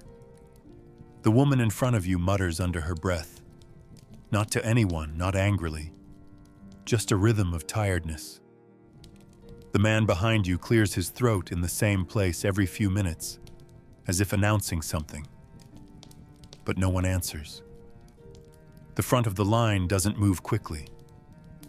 You watch the clay basin at the well, the way it dips with each draw, the slow trickle from one vessel to another. There is no urgency in the hands that fill. The well belongs to the temple, and the temple is never in a hurry. The workers here have done this so many times that the movement is barely movement at all. Their arms know the weight of the rope, the slosh of the bucket. You wonder if they feel your eyes on them. Probably not. They don't lift their heads. They don't look at the cracked pot in your hands, or the sweat that clings to your hairline. One of them shifts his feet and winces. Maybe he's injured. Maybe it's just the end of the day. You think of the boy who collapsed earlier and feel a strange echo of that image in the stillness of this moment. Someone always waits to fall. A voice rises somewhere in the back. A man, frustrated. His kuvshin was skipped or bumped or simply ignored. His anger is loud, but without edge, more habit than threat. The others ignore him. One woman in the line clutches a small wooden figure and moves her lips in prayer, not turning her head even once. You shift your weight, feeling the ache in your back. The kuvshin feels heavier empty than it ever does full. That's how you know you're tired. You look down and study the linen wrapping again. It's holding, for now. But you know it won't last. Nothing lasts. Not the thread, not the clay, not the thin line of patience that strings this crowd together. But you wait anyway, because that's what you do. There's no other option. There never is. When your turn comes, it feels sudden, like a door opening in a dream. You step forward. You hand the kuvshin over and watch it vanish into the routine. Lowered, dipped, lifted, poured. The water is warm, almost hot from the stones around the well, but it's clear. That's what matters. No insects, no strange color, just liquid, precious and plain. The vessel groans as it fills, the crack shivering under the strain. You press your hand against the fabric as it's returned to you, feeling the dampness already spreading. It's not much. Not yet. Maybe it will hold. You nod, but no one sees. You step away, careful, both hands now on the jug. Every footstep must be measured, every jolt avoided. You walk slower than usual, and the silence of the crowd returns behind you. Not peace, but a kind of agreement. Everyone knows what you're carrying. Everyone knows how easy it is to lose what you waited for. You kneel beside her mat, knees clicking as they meet the packed earth. The heat rising from her skin meets the heat in the air, and it's impossible to tell which is worse. She doesn't speak. Her eyes are half-lidded, dry and unfocused. The cloth beneath her head is damp with sweat, but her lips are cracked and pale. You place your hand on her forehead and immediately wish you hadn't. It's like placing your palm against sun-baked stone. There's no moisture left in her, only the memory of it. You glance at the jug you brought, still mostly full. Not enough to waste, not enough to cure.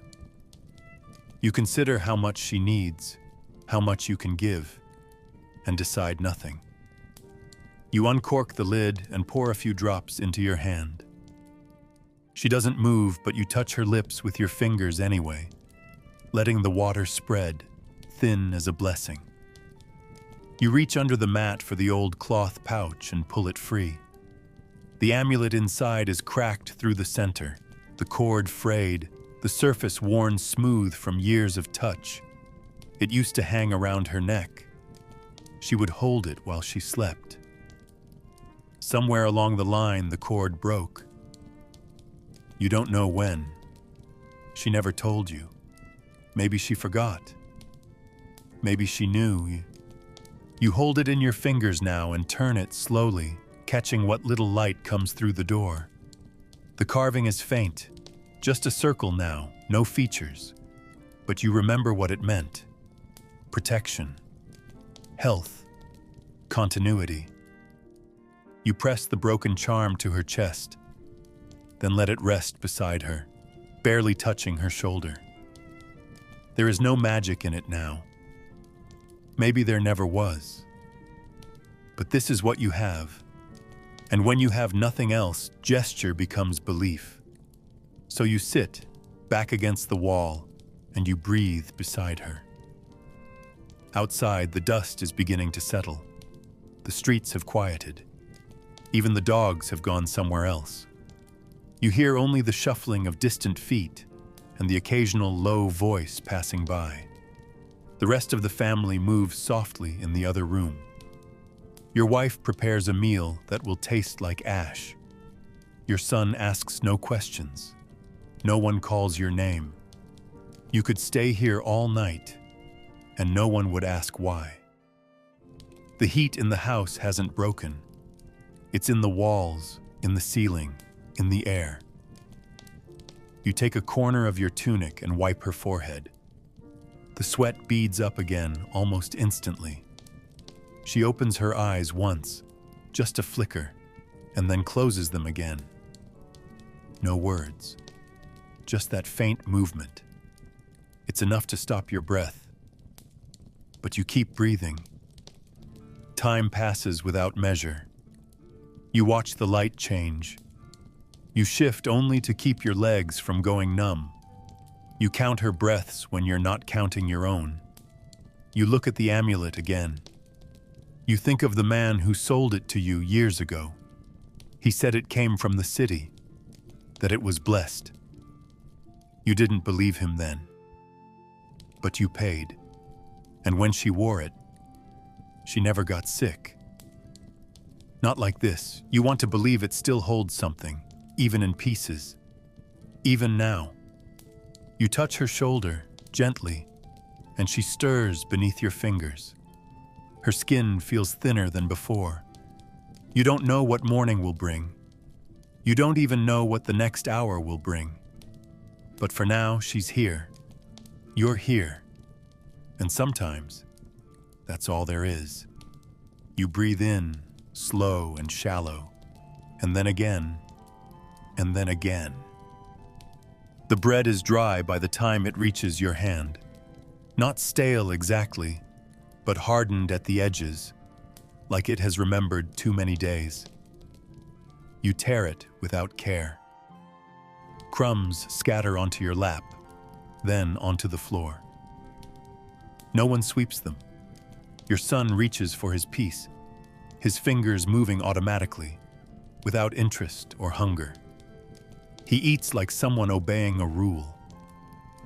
Your wife sets down a small bowl of boiled greens, bitter stuff that grows near the ditch, not good enough for offering, barely good enough for chewing. She doesn't sit right away. Her back aches from the walk, from carrying the girl. When she lowers herself to the floor, it's with a sound she doesn't let escape her mouth. Everyone has a sound they've learned not to make. You break the bread in half and hand a piece to her. She doesn't look up, just takes it and chews slowly. The beer has changed. It still thickens in the jug, but now it pulls at the edges of your tongue.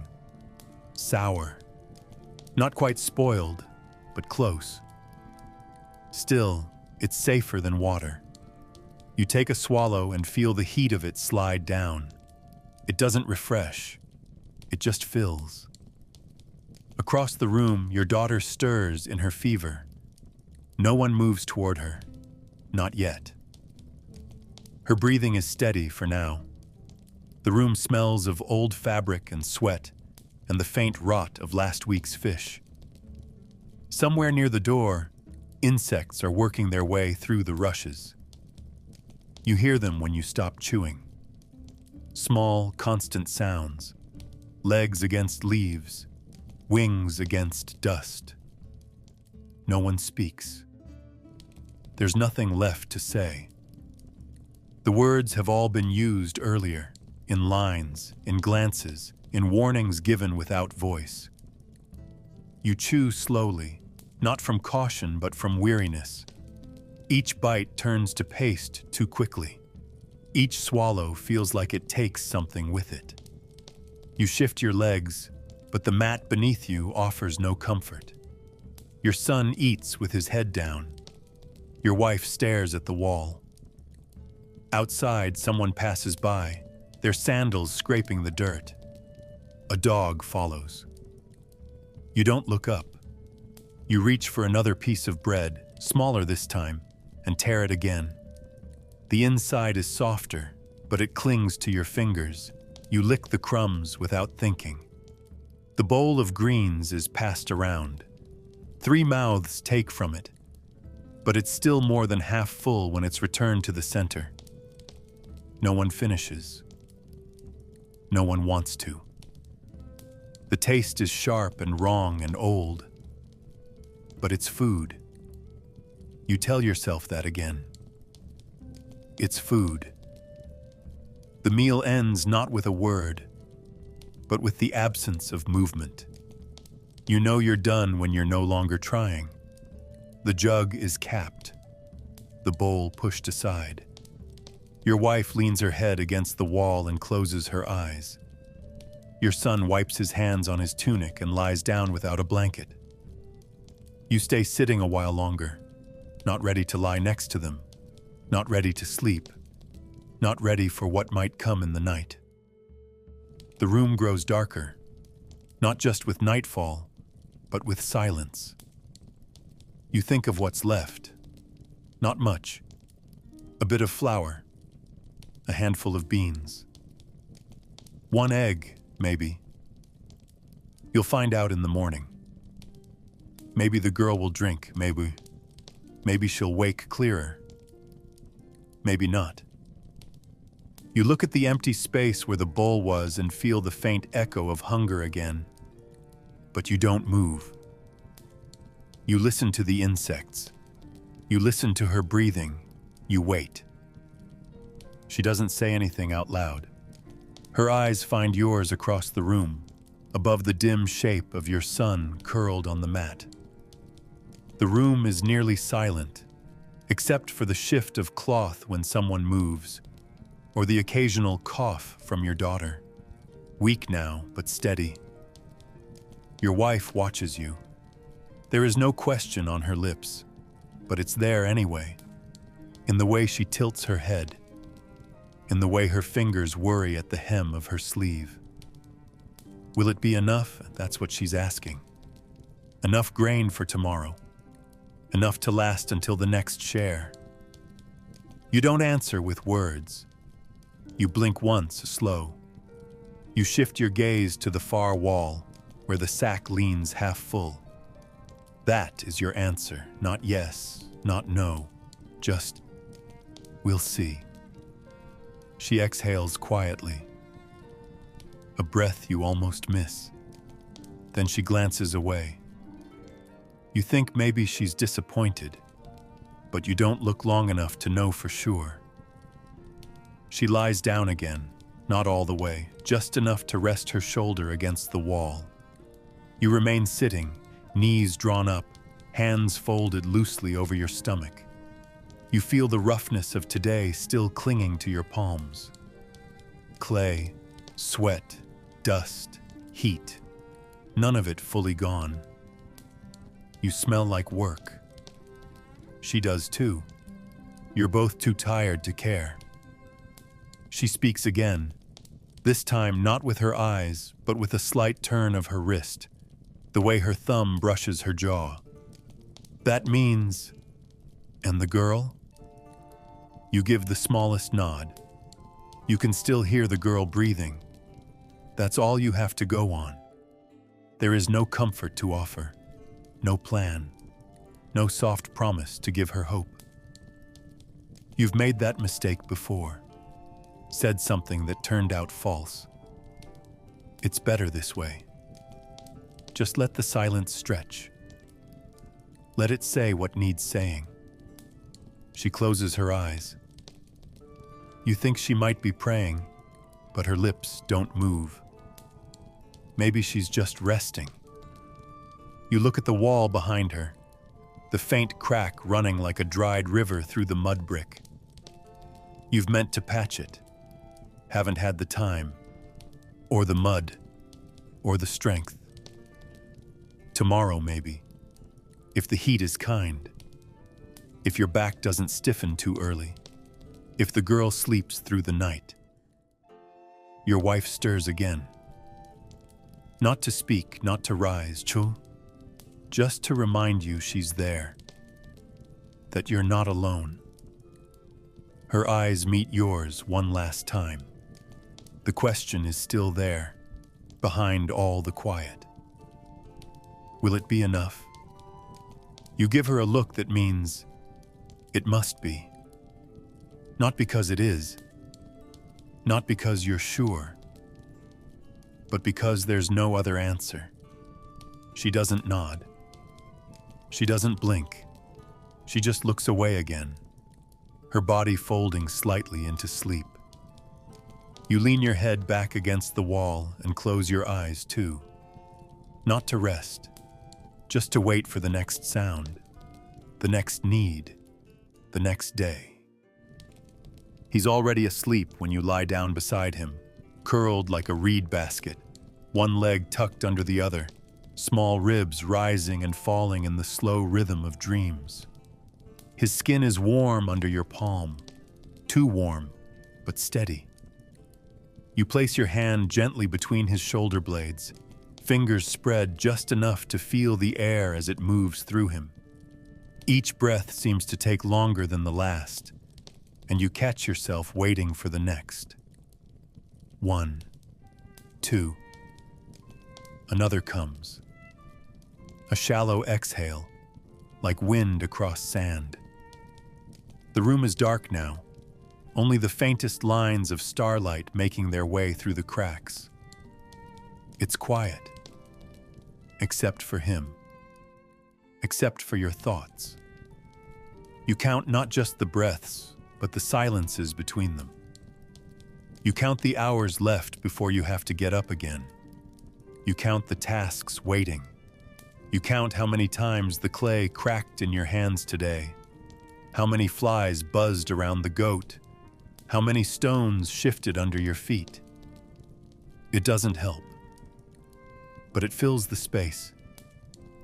The boy shifts in his sleep and makes a sound. Nothing sharp, just a soft wheeze. His breath catches for a moment. Your hand presses a little firmer, just enough to remind him, you're here. You feel his tiny lungs push upward again. You don't relax, not really, but you keep counting. The mat beneath you is rough, woven from something old and reused too many times. Bits of straw press into your hip. You shift, just enough to ease the ache in your side. The child doesn't wake. His warmth is the only thing that cuts the night's chill, and even then, it's not enough to keep the damp from your chest. You breathe through your nose. The air tastes like dust and old sweat and milk long gone sour.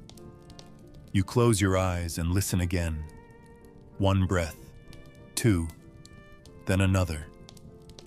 You begin to count backward now, from 20, not to fall asleep, just to make the numbers last longer, just to have something to hold.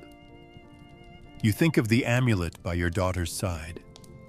You think of the crack in the wall you still haven't patched, of the overseer's gaze, of the noise the pot made when you set it down too hard.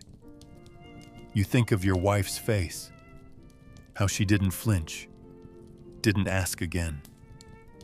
You think of the pharaoh's figure behind white cloth, of the drums, of the way the crowd breathed as one. You think of the sack of grain and the hole near the bottom, of the boy who fainted, of the man who didn't move. And still, the baby breathes. Still, he's here. Small, too small, but solid. You don't sleep. You just count, and count again. You sit in the corner of your small, dim room, knees drawn up, back against the wall. The day's heat still clings to the clay around you, even though the sun has long since disappeared. Shadows move lazily across the ceiling from the small flicker of the oil lamp, and somewhere, a fly buzzes near your ear, persistent, unbothered by darkness.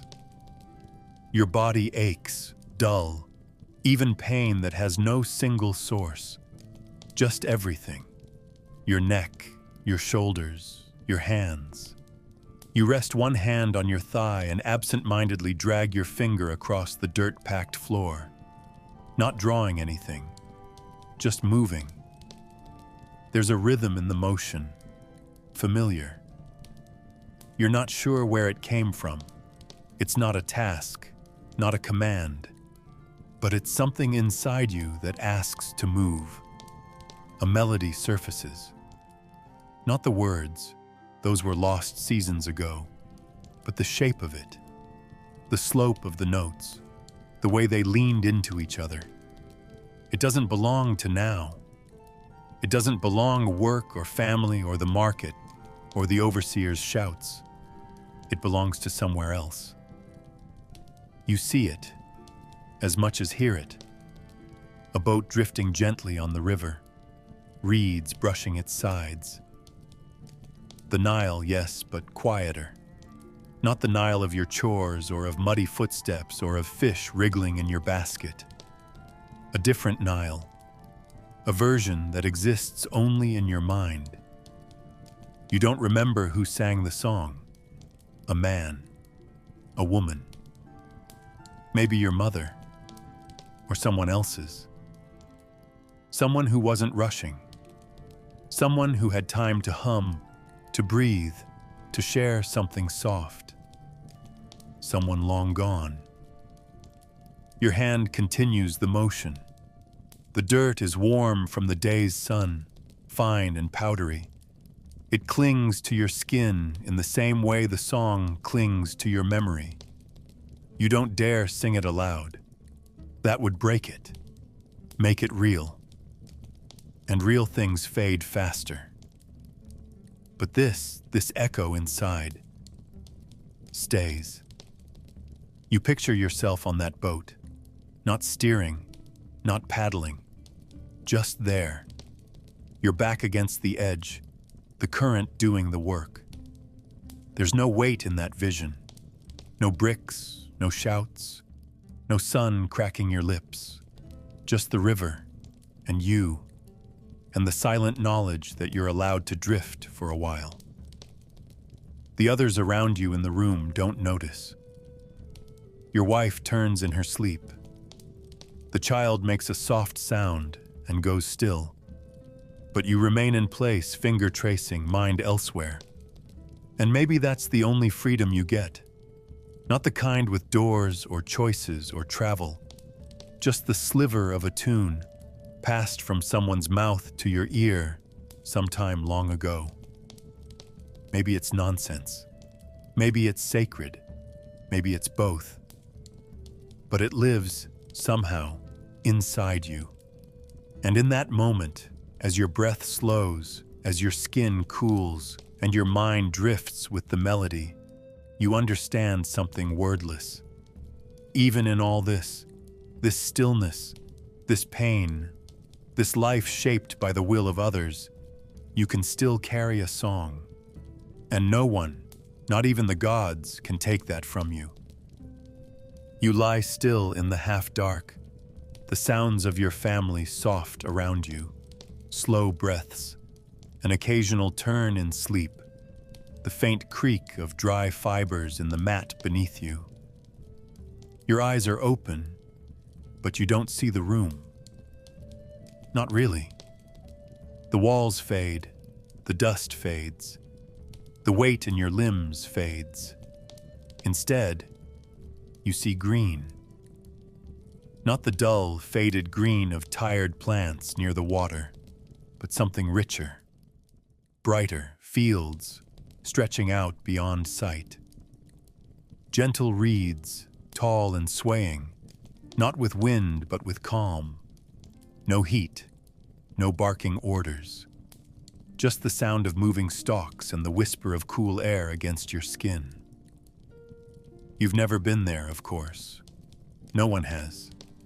Not really. But everyone talks about it. The field of reeds.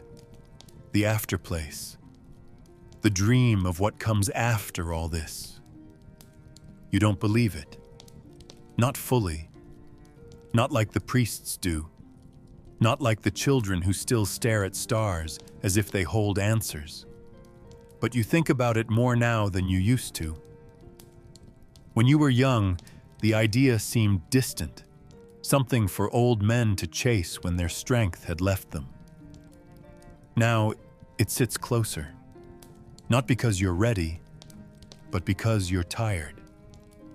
And because the image, this place, this soft, unreal place is the only one where nothing hurts, where you walk upright, with no pain in your knees, where your daughter doesn't cough at night, where your wife doesn't look at you with silent questions you can't answer, where no one points at your grain, or lifts your mat, or asks why you haven't done more.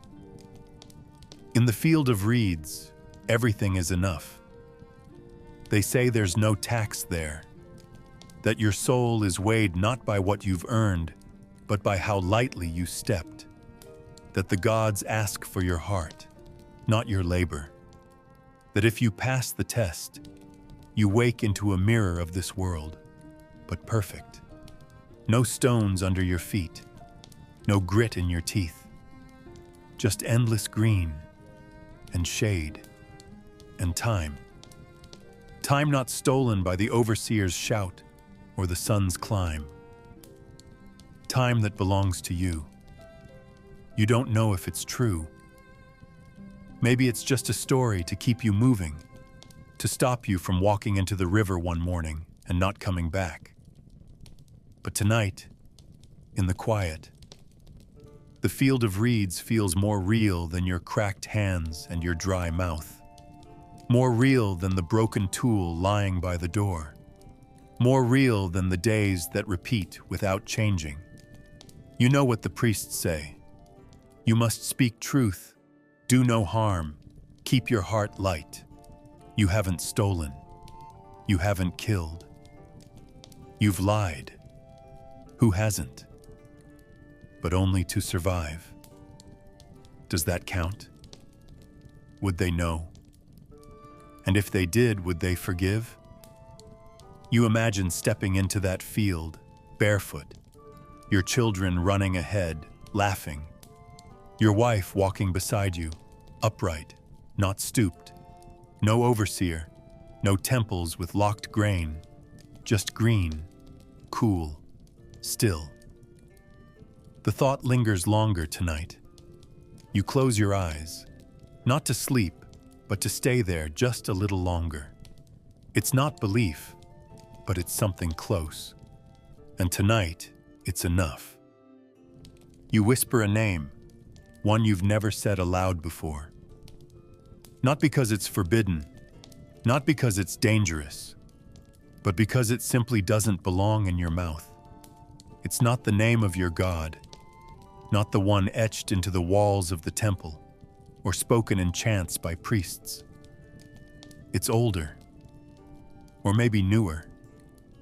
Maybe it isn't even a name at all, just a breath formed into a shape your tongue isn't used to. But tonight, lying still beside your sleeping family, the name rises to your lips uncalled. You don't know what it means. You don't even know where you heard it. A traveler, maybe.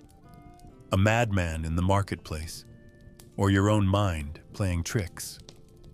But you say it anyway, not loudly, just enough for the air to carry it somewhere.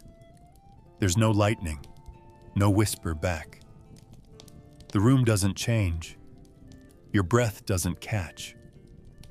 But something feels different, a small shift, as if the weight pressing against your chest moved slightly to the side. You don't expect an answer. You don't even hope for one. It's not a prayer. It's not a curse. It's a release. A sound made to name your exhaustion, to push it into something outside of you. You say it again, this time even softer. A name with no shape, no past. Maybe it's not someone. Maybe it's somewhere, or a feeling, or just a sound you needed to make. You're not sure. You only know that it's not meant for the gods you know, not for Ra, not for Khnum, not even for Osiris, waiting beyond. The name doesn't promise anything. It doesn't ask you to believe. It doesn't threaten. It doesn't offer paradise. It's not interested in the weight of your heart or the stories you've told. It just listens, if it listens at all. Maybe that's why you say it. Not because you're faithful, but because you're tired of answers that never come. Tired of rituals that don't work. Tired of gods who ask for offerings but give none. This name, this word you shape in the dark, asks for nothing. And in that silence you feel something close to peace. Not comfort, not hope, but the brief, steady presence of stillness. That's more than most gods ever gave you. You lie back, eyes open, staring into the dark above you. The name stays on your tongue like dust. You don't repeat it again. Once was enough. Twice was bold. A third time would make it too real. And you don't want that. Not yet. Not while the world around you is still too loud with sweat and hunger and debt. Tomorrow you'll wake. You'll work. You'll carry your daughter if she can't walk. You'll offer no prayers. But you might whisper again, when no one is listening, when even you aren't sure if it mattered. And maybe that's the point, that there are names you say not because you believe, but because there's nothing else left to say. You lie down again, your body heavy not with sleep, but with the weight of having made it through another day. It's not rest that finds you, it's something closer to surrender. You don't dream, you don't drift, you sink into the mat, into the heat, into the throb in your legs that hasn't eased since morning. The room doesn't quiet, the air doesn't cool. The flies still buzz near your ear, sometimes landing on your arm, bold in the dark. You don't brush them away. You've stopped caring. Your skin feels like it belongs to the day, not to you. Like something you borrowed and will give back tomorrow, scuffed and tired. Your daughter coughs once, then again. The sound is thinner now, more distant. Your wife shifts beside her, murmurs something too low to catch. No one fully sleeps here. Not really. You just stop moving. That's all the body can offer. A pause. You feel your pulse in your lips.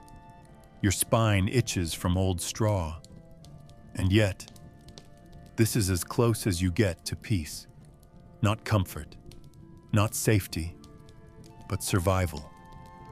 The ceiling is cracked, the walls thin, but they hold. You are here. You are not out in the open. You are not among the dead animals by the riverbank. You have bread in your belly and one more day behind you. That has to be enough. You try to close your eyes, but they flicker open again.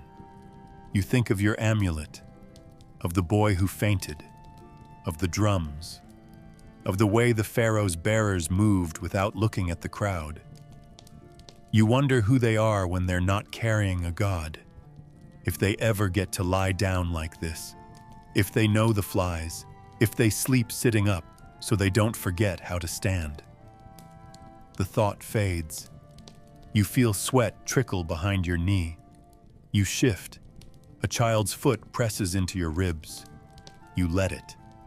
Even that, pressure from something alive, is something to hold on to. When sleep finally comes, it is thin and brittle, a window shutting against noise. It doesn't erase the day. It doesn't promise a better one tomorrow. It just stops the motion for a few hours. Your dreams, if they come, will not be visions. They will be echoes. Mud, stone, water, a voice asking if you brought enough grain, the smell of goat, the crunch of sand in your teeth. But even that is something. Even that is proof that you're still here. And for tonight, still here is enough. Not good, not blessed, but enough. And that was just one day. No wars, no famine, no punishment from the gods, just the ordinary. If that felt heavy, imagine a lifetime. Now breathe out. You don't live there. Not really, not anymore. Sleep well.